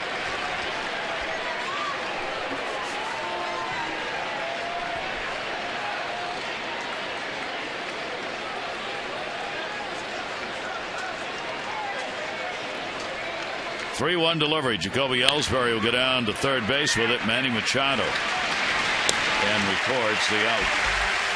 7th inning stretch time here at Camden Yards. 2-run ball game. It's brought to you by Hyundai. New thinking, new possibilities.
Lead over the Red Sox, finishing up the 4-game set. Gary Thorne, Jim Palmer. Tomorrow, today, the Orioles leave, and then come the Detroit Tigers. It doesn't get any easier against the team that leads the league in hits, the Tigers. Well, they also have the best starting pitching, and they're right up there. You're going to see Serge at 9-0, then Verlander, throws 180, and then you're going to get Porcello, who actually pitched very well here and has been pitching very well. But you make such a great point about these 2 teams, how evenly they're matched. Runs production's almost the same. The starters are about to run better when it comes to the Red Sox, but Gonzalez won that battle, and the bullpens are even. We're going to see who has the best bullpen with the Orioles now a 2-run lead. Being called in the on. 7th, yeah. Yeah, the Orioles getting the lead now, trying to hang on to it, which they've been able to do pretty well this season. It's going to become a game now for both bullpens, and we'll see. The Red Sox have had to adjust their bullpen as they've gone along here for most of this season, and they'll make a change right here. A good job by Bieda, who came on and retired the 3 he faced. Well, yeah, with these two teams, it's just tug and pull and whatever. Tazawa, we saw him the other day, really, he can throw up to 95. He's got a splitter. That throws a little bit harder than Koji Uehara, who's come in and pitched for the Red Sox on a couple of occasions this series, former Oriole. But he can get you out. And so he's just trying to come in here and keep the status quo, trailing by 2 as the Orioles bat here in the 7th inning. So with Carp having to come out at first base, Shane Victorino ran for him. He'll play in right field. And Nava, who is in right field, will move to first base where Carp had been. So another game yet to be decided between these two, as Lester gave up 5 runs, 9 hits over 5. Bieda worked the inning, had a strikeout. And Tazawa will come on, and we'll see what he can do here against the Orioles, who will have the top of the order. Markakis, Machado, and Hardy due up against him.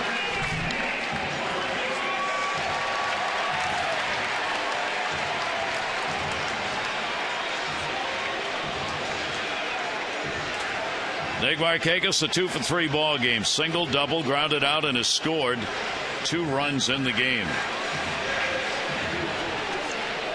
So lefties hit him only at 229, but with 3 of the home runs that Janichi's given up, and then the righties hit him for a higher average at 292 with only 1 home run. Doesn't really matter.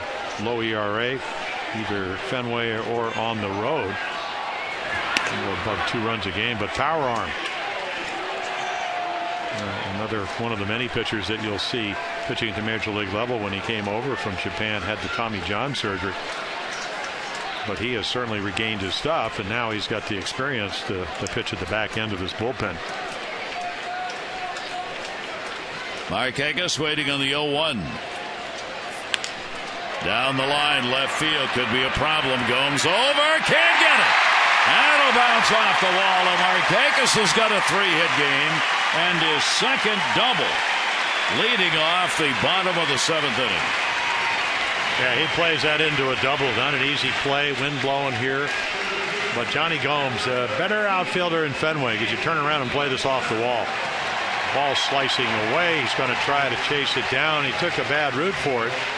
So he kind of comes across and then tries to go back, and the ball blows over his outstretched glove for the double. Nick's very happy about that. Orioles will try and get back at least 1, if not more, of those 3 runs picked up by the Red Sox. For Nick Markakis, picks up his 3rd 3-hit ball game of the year. And Manny Machado's looking for the same thing. He's had a double and a single in 3 times up. Flied out to left in his other at bat. Runner at second, nobody out. Shows bunt. Down to third. Middlebrooks will go to first. It'll be a sacrifice. Boy, you really got to like, you got to like Machado. He can do so many things. Doesn't have to be home runs. Hasn't hit one since early May, but with the glove, with his legs, with his bat, with the sacrifice bunt. How many times do you think, being a former #1 draft choice, when you're coming through the minors, you actually worked on your bunting? Yet he just turned around and like he'd been doing it his whole life. That is his 5th sacrifice. He leads the Orioles. Machado does in sacrifice bunts. Now Hardy, a number of ways to get him in as the infield is drawn in. Hardy, a couple of strikeouts, 0 for 3, 2 hits, 13 at bats in the series. And the infield's way in. That's going to be a base hit and an RBI. So the Orioles put one together here in the 7th inning. Hardy gets the single and the run batted in. Now you give up 3 and you've already gotten 1 back. And you led by 5, so you like those numbers. Give the bullpen as many runs as they can work with. Goes out and gets a fastball. As said, the Zawa can be a pitch at 93. And JJ just spanks it into left field. That is the first run that the Orioles have scored off Zawa in the 8+ innings, 6+ innings that he's worked against him in 8 games in his career against the Orioles. RBI picked up by Hardy. Now Jones with a runner at first and 1 out. Adam a double, 2 strikeouts in the game. Zawa's pitched to him for a swinging strike. J.J. Hardy, the RBI 40. Miller up in the bullpen. Was he ever 6'7"? Looked like Randy Johnson the other night. 4-game series. You get to see about everybody on these teams. A couple of times. What, 7 relievers in that 13-inning game for the Red Sox. Hardy off first base, but just barely. Here's the 0-1 delivery. Jones up high. Zawa 1 ball, 1 strike count. Orioles now with 11 hits in the ball game. 6 runs, 11 hits for the Orioles. 3 runs, 5 hits for the Red Sox. Man's ready to go in behind the plate if needed. Carlton Fisk look right there. Mask on top of your head. 1 ball, 1 strike count on Jones. 1 down. Ever try to catch a pop-up in the stands? I'm just saying. As a fan? I did that at the Coliseum when I was a kid, and they come down in all kinds of angles, so maybe you do want to wear that mask on top of your head. It's a good idea to let it bounce. Well, but just in case. Now, I know he's in the top 10% of his class because he came prepared. I just have that inkling, without a doubt. And he had the game face on, too, just in case there's a pop-up his way. Question remains, what 10%? There you go.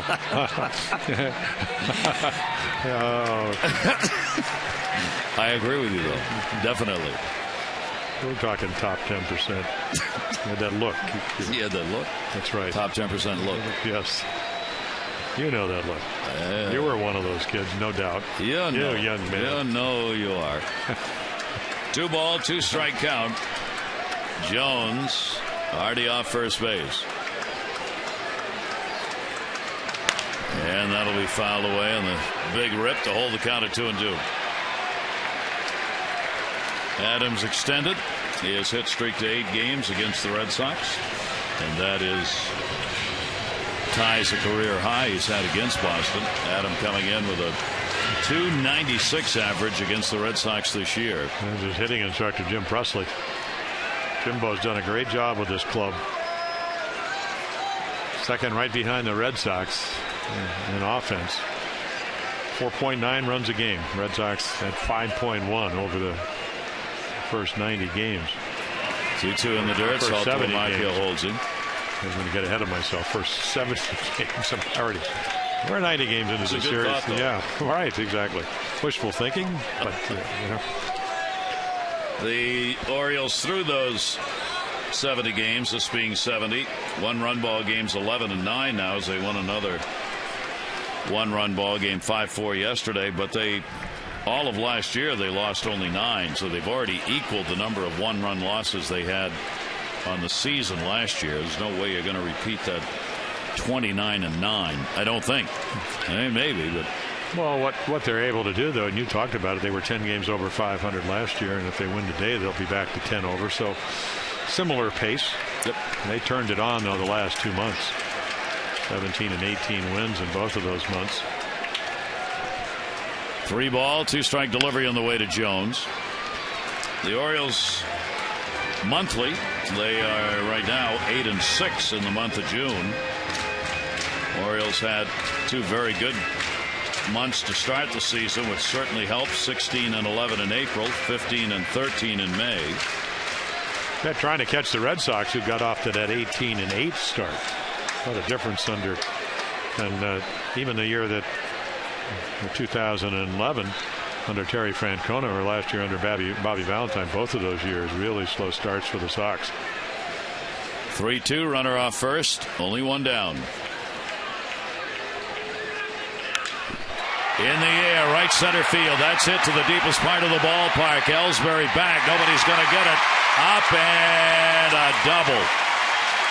A two-bagger, which will cost the Orioles and Jones an RBI for the moment, but a two-hit ball game for Adam, both doubles. Yeah, both to right center field. So he fights off all those pitches, and then Tazawa gets one down in the zone. And he just belts it, wind blowing that way. Victorino can't come up with it. Yeah, that fan did catch it, actually. So John Farrell recognized that maybe Tazawa up in the zone today. Usually his stuff plays real well, but not this afternoon. The only unsuccessful appearance he has had against the Orioles in his career. The Orioles will try and add some more. Tazawa out here in the 7th inning.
By authority of the Orioles may not be reproduced or retransmitted in any form, and the accounts and descriptions of this game may not be disseminated without the express written consent of the Orioles. So the big left-hander back. Yeah, is he ever. 2 innings the other night in that extra inning game, beginning of this series. The Orioles winning that on the walk-off, 5-4 in 13. They can get it up there. You're going to see low ERA, a lot of strikeouts, walks. He can get a little bit wild. Punched out 4 the other night. Lefties, that's the number. This is a matchup with Davis, unless they're going to walk him with Wieters on deck. Lefty versus lefty. Lefties hit him harder than righties. But he was throwing 97, and he had a slider that just would not stop. 6'7" lefty out of Newberry, Florida, and then out of the University of North Carolina. #1 draft choice back in 2006. Left-handers hit only 149 against him last year, so an enormous jump. Infield in, runner at second and third, and Chris Davis a chance for a really big RBI day. He's already got 3. Had his major league leading 23rd home run in the 3rd inning, good for 2 RBIs, and then picked up an RBI double in the 5th inning. All 3 of his RBIs coming with 2 down. Only 1 away here. And Davis will foul that one back. 2 strikes. Yeah, there's 97, and yeah, the infield is in. But will you get a pitch that you can hit? Not too many the other night. The only chances it seemed to be that the base on balls. He was that good. Davis an 0 for 4 off Miller, and make it 0 for 5. And then Gary, he drops down. He even changes his arm angles and makes a perfect pitch. It's different if you hang it. But here's your Nissan pitch track. It's about making quality pitches to somebody that has 60 RBIs and lead the majors with 23 home runs. And it really doesn't matter if you're righty or lefty. If you don't make a good pitch, Chris Davis is going to be able to do some damage. Matt Wieters. Wieters an 0 for 7 off Miller. And we'll foul it away. Matt's had a single, 1 for 3 in the ball game. The Orioles Lots of scoring opportunities in this game. They and the Red Sox have both left 4 on base to this point. Obviously, the way these games have gone, another couple of runs right here in the 7th would be very important. Orioles 5 for 14 with runners in scoring position. Wieters will take it away. And a 1-ball, 1-strike count.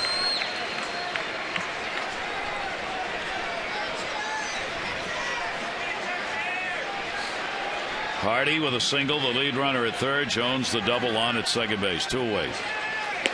Again, outside to him. 2-1 for Miller. Had a chance to talk to him after that 13-inning game. He was just down on the field. He said, been about it. It makes him appreciate it. Never 3 times in the minor leagues and then right to the big leagues. Starter, reliever. It was all about trying to harness the great natural ability that he was given. And Wieters on a swing and a miss. We'll even it up at 2-2. And they've simplified his windup so easy. It's kind of a left-handed version of Chris Tillman in the sense that there's not a lot of movement. Toe to toe. Start on the balls of your feet. Finish. Balance.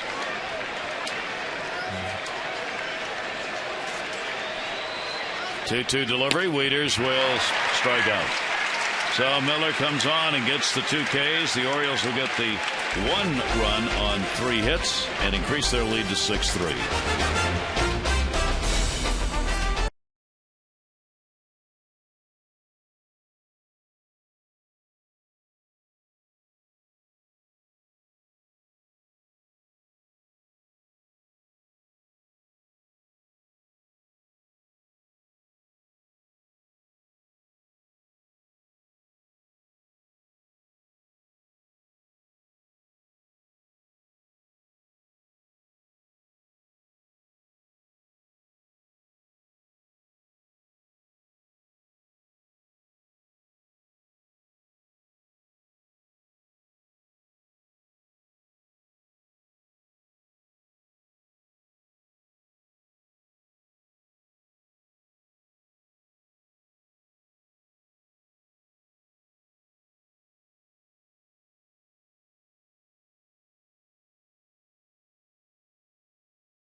The Orioles will head on the road, and the first stop is going to be Detroit. Game 1, Jason Hamill, if he feels well enough, will take the mound against Max Scherzer of Detroit. Our coverage on MASN 2 HD begins at 6:30 with those extra presented by Jeep, followed by our game coverage at 7. All the access you need right here on MASN. Look at the Tigers right there leading the Central by 4 games. Cabrera, the Triple Crown winner. Sensing maybe he'll be close enough. That is, if Chris Davis slows down a little bit. And then why do you have to pitch to Cabrera? The guy that hits behind him, Prince Fielder.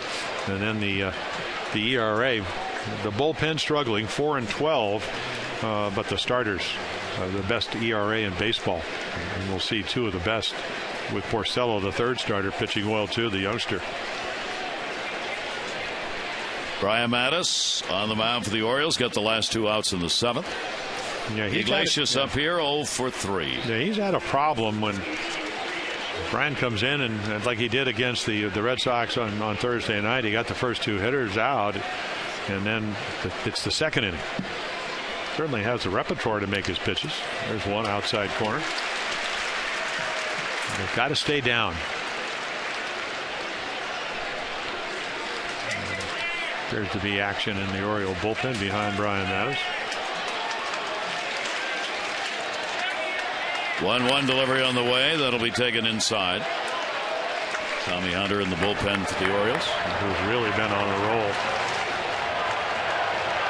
Really pitching well. 2 ball, 1 strike count. Iglesias, shortstop. Hardy, no chance, and that will extend the hit streak to 17 games. So Iglesias gets on, leading off the 8th inning with an infield hit. Yeah, that's a pitch. The ball's down, and Iglesias can fly, so there's no way that even if JJ would get that. We saw that on an infield hit yesterday. But it's a position of the ball on the plate. He gets behind him, and then he throws him a fastball in the middle of the plate, and he gets to pull it because he's looking for it. That will bring Nava to the plate. Now you're back into the middle of the lineup with those power bats. That's hit number 5 for the Red Sox. I think actually hit number 6. Runner on first base, nobody out, and that'll be fouled away. Nava has had an 0 for 3.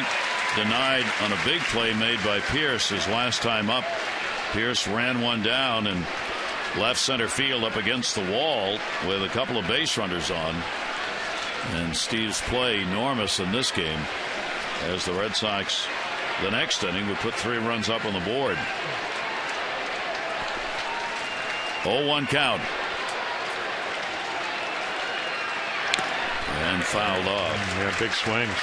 I have a better hitter from the left side, but did get that single off of Ryan on Thursday night.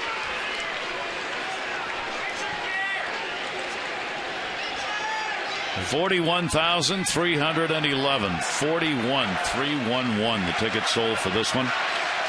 42,000 plus yesterday. Yeah. 41 today. 39 on Friday night. 20 plus on Thursday. 0-2 count.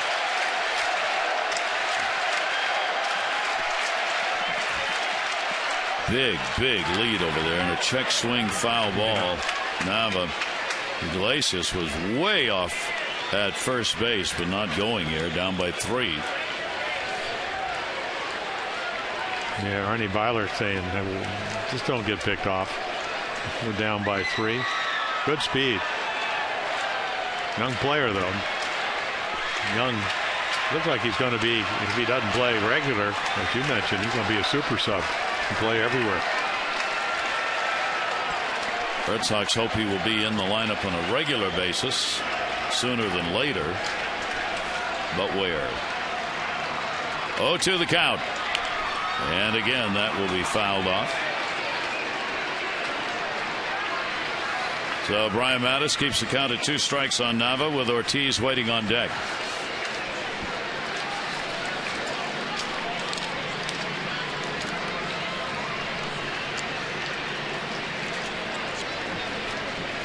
Orioles have picked up their RBIs. Manny Machado on a base hit. Hardy on a base hit.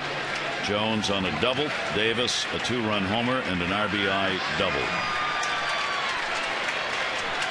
0-2 delivery, and that's going to miss. 1 ball, 2 strike count. Yeah, Brian trying to work both sides of the plate. See, ready. Game getting tenser and closer. So, well, Nava's really going to have to pull on get that young man. He's going to have to hit it over his left shoulder. 1-2. Outside, 2 balls and 2 strikes. These games do not go away quietly. No. Ever. Red Sox came back in the 9th inning. Saw the Orioles get 2 runs off their closer Bailey before the game finally ended on that strange double play fly ball. Now this one, 6-3. That ball put up in the air to left field. It's in the yard. Pierce is there, and he's got it. And Nava and Pierce have something going in this one, and Pierce has won them both. MLB.com at bat, the #1 source for live baseball everywhere you go. Available for iPhone, iPad, Android, BlackBerry 10 at bat. Delivers Orioles baseball, live audio, pitch track, stats, news, highlights. Text at bat 31826 or go to Orioles.com for details. David Ortiz with an 0 for 3, 2 for 15 on the series, hitting only $160 against the Orioles this year with 1 home run. Back into the screen. Yeah, big swing, but 1 for 16 lifetime off of Brian Mattis. So with Johnny Gomes, even though Hunter's up for him, Johnny Gomes on deck. This is a guy you need to get out. Certainly Brian has the stuff to do it, but against Ortiz, you just can't make pedestrian pitches. They have to be top of the line. That'll go to right field. Markakis coming, diving. He's got it. Runner will get back to first base. A sinking line drive. On a hanging slider. So Brian gets away with it. Time to text in your vote for the AT&T Player of the Game. Here are the candidates. Chris Davis, 2 doubles, 3 RBI in the ball game for Davis. The home run and a double, 3 RBIs. Manny Machado's had the big 2-hit ball game. And for Nick Markakis, he's had 3 runs scored, 3 hits, 3 for 4. That'll be it for Brian Mattis. He's coming out of the ball game. The Orioles a little deeper into the bullpen as the O's have the lead 6-3 here in the 8th inning.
So Tommy Hunter, a very reliable part of the Orioles bullpen, on to pitch here in the 8th inning. Yeah, there are the numbers for Tommy. They've been really glowing. Couple of early home runs against the Red Sox when the Orioles visited back in April. But he learned a lesson there. And he's had fastballs anywhere up to 98 miles per hour. He's got a curveball, he's got a changeup, he's got a cutter. Gomes has never faced him. Runner on at first base, 2 down. Iglesias the leadoff single. Gomes 0 for 3. Gomes will take it to right field. Markakis will get over and back, and he's got it.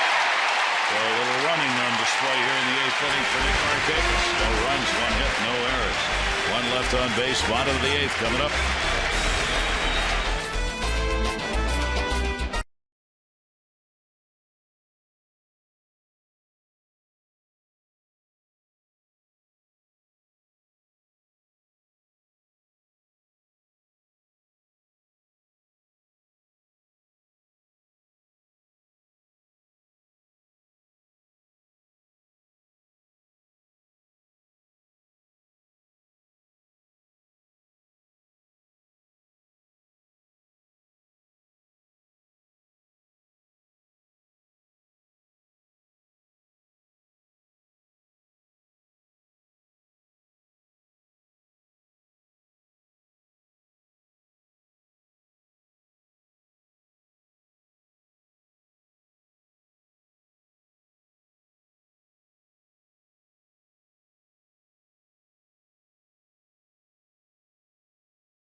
The Orioles walk this season. Care First Blue Cross Blue Shield contributes $50 supporting the Y of Central Maryland's Fit and Fun program.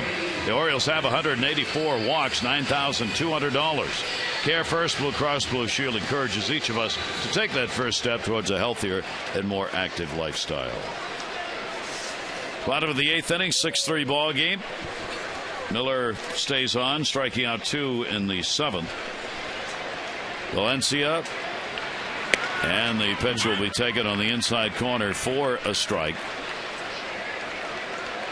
Bottom third of the order for the Orioles, who are 3 outs away from taking 3 out of 4. And Valencia on the big count, 0-2.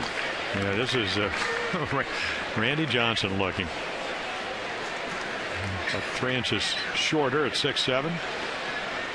98 we've seen, 97 with a devastating breaking ball. And he's throwing it over. In the big leagues at 21 after 5 innings in the minor leagues. Mostly throws all strikes. He'll run 6, 7, 8, 9 pitches in a row, which will all be strikes. Throw a ball, then go right back to the row again. He just doesn't waste any time out there and coming to the plate. 0-2 count. And Valencia will get a base hit. Danny lives to hit lefties. Came in at 360. There you go. So a 2-hit ball game for Valencia. He is 2 for 4.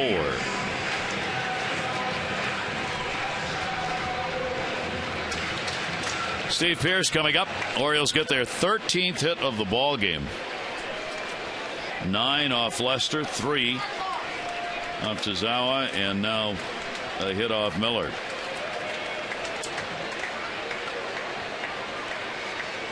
Oh for 3 in the ball game for Steve Pearce, and the pitch was in there for a strike.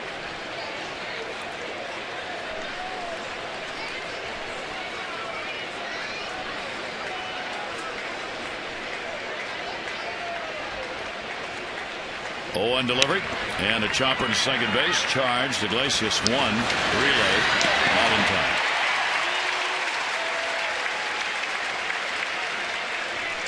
Yeah, Jose Iglesias does a nice job. Plays all over, as we mentioned. He comes, gets it. It's the only way they're even going to have a chance. But not only does he come and get it, he makes sure he gets the lead runner. So you're going to get speed and defense, even though one of the great plays defensively for the Orioles today is Steve Pearce is running down the ball in left center field with a couple of guys on. Dickerson, the pinch runner at first, 1 away. Casilla 0 for 3 in the ball game. 244 off the lefties this year. Pops that one up in the air, right field. Victorino, who is very shallow, will make the play. Casilla retired, and there are 2 down here in the 8th inning. Oriole closer ready to go. Speaking of closers, Mariano Rivera. New York Times had a great story on him. He's at all of the final stops he makes at each ballpark, and here in Baltimore, his final appearance here will, at least the final series, will be in September on the 12th. At each of these final stops, and he did this in Los Angeles, he meets with employees of the ballpark just to say thank you. Base hit up the middle. Markakis got another hit. That's a 4-hit ball game for Nick. And all the way over to third base goes Dickerson. Well, happy Father's Day, Nick. 9 for 49 in June. After being red hot, well, he's back to being red hot. Some big hits. Really started it off with Lester back in the 3rd inning. He just grounds it, and there's Dickerson's speed easily. And the 3rd with 2 outs. 2 down, 2 on, and that'll bring up Manny Machado. So Rivera meets with employees of the ballpark. He met in Los Angeles for over an hour with just workers, people who work the ballpark, to say thank you to them for all that they have done for him, behind the scenes people, and had one of the simple great quotes: never too late to say thank you. He will do that at every ballpark he goes to, and the teams are all giving him a gift in his final appearance in each ballpark. The Yankees will be here 9, 10, 11, and 12 in September for their final regular season appearance. Well, the gift of baseball is just the fact that he's dedicated his life to be as good as he has, and both on and off the field. He's a very religious guy. Terrific story coming from Panama, where his first glove was a box. His dad was a fisherman, and so it's a great story. And the Angels, Los Angeles is where he had his first appearance, and that's why that meeting there yesterday was very special for him. Manny Machado, double single, sacrifice, fly ball out. A little bit of everything in the ball game for him. A 1-ball, 2-strike count. Machado at 328 now, 37 RBIs. Picking up an RBI in this game in that 5th inning, and would score in the inning. If he gets one here, it's going to be his 100th hit. He'll be the first player to reach 100 in the American League, and not quite. Yeah, Andrew Miller almost learned a lesson there. 97 low and away, late, right on the slider, but yanks it foul. Miguel Cabrera, 92 hits coming into today's play, and Machado 97, 2 in this one, now 99. A magic number on a season if you can get 100 hits in the course of a year, much less in the first 70 games. Here's the 1-2 delivery. Machado, a ground ball to short. Force at second. They'll get it there. Drew to Iglesias. So the Orioles, no runs, couple of hits, no errors. They are 3 outs away from putting it away. Buckle them up. Here comes the closer.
Orioles baseball on Masson is brought to you by Southwest Airlines. Find our fares online only at southwest.com.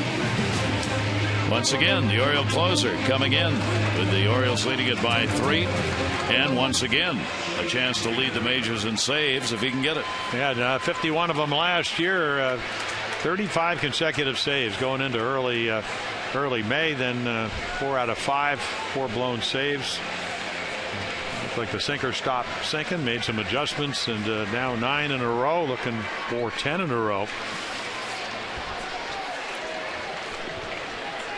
Shane Victorino will lead it off.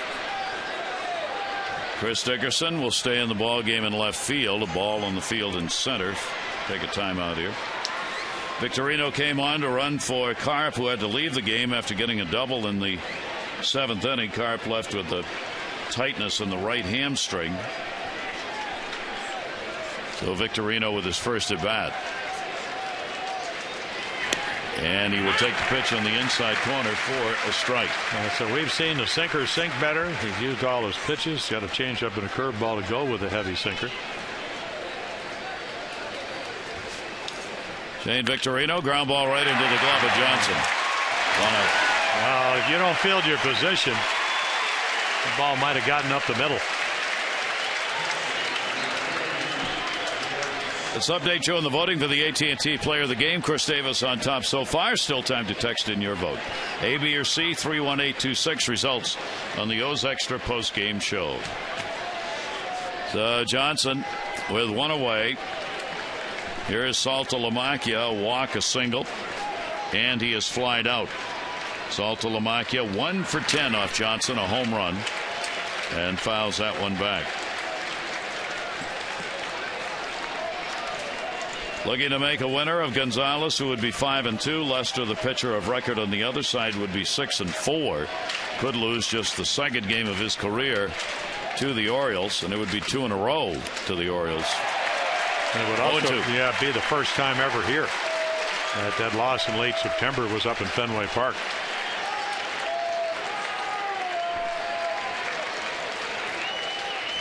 Jim Johnson 3 for 3 against the Red Sox in saves this year, and a timeout taken at the plate. You know, it's been the series of 3-run innings.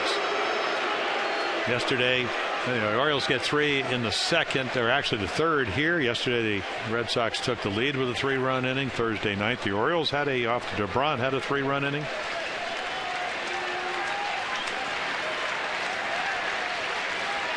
Johnson with the 0-2 count. Saltalamacchia waiting on it. Up high, 1-2. Victory here by the Orioles would cut into that Red Sox lead, make it a game and a half, and a 3 out of 4 series if the Orioles hang on here. Saltalamacchia watches it down low. 2 balls and 2 strikes. 6-14 and 1 for the Orioles. 3-6 and 1 for the Red Sox.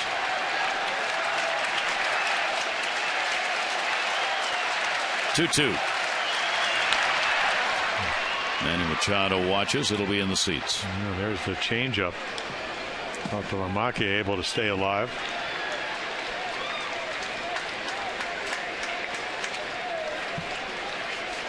Jim Johnson only with 7 walks.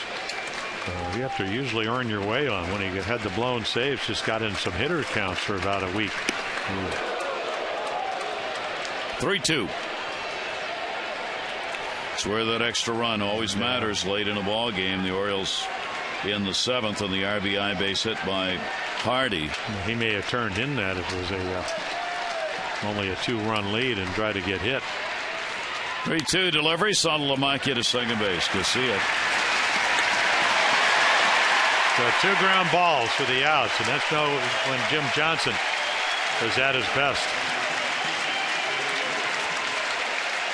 So the Orioles only need 1 more out to wrap this up and make it a very successful 3 out of 4 against Boston and a 5-2 homestand.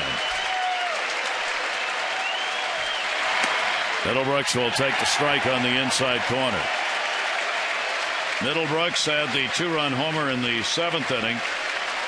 3-run homer that got him on the board and made it 2-run ball game. Then the Orioles tacked on another.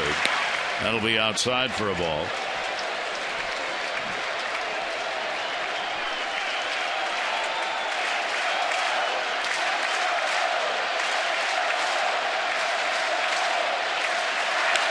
One. Adam Jones, center field. Bring it on down. Game over. And the Orioles win it by a score of 6-3 and take 3 out of 4 from Boston.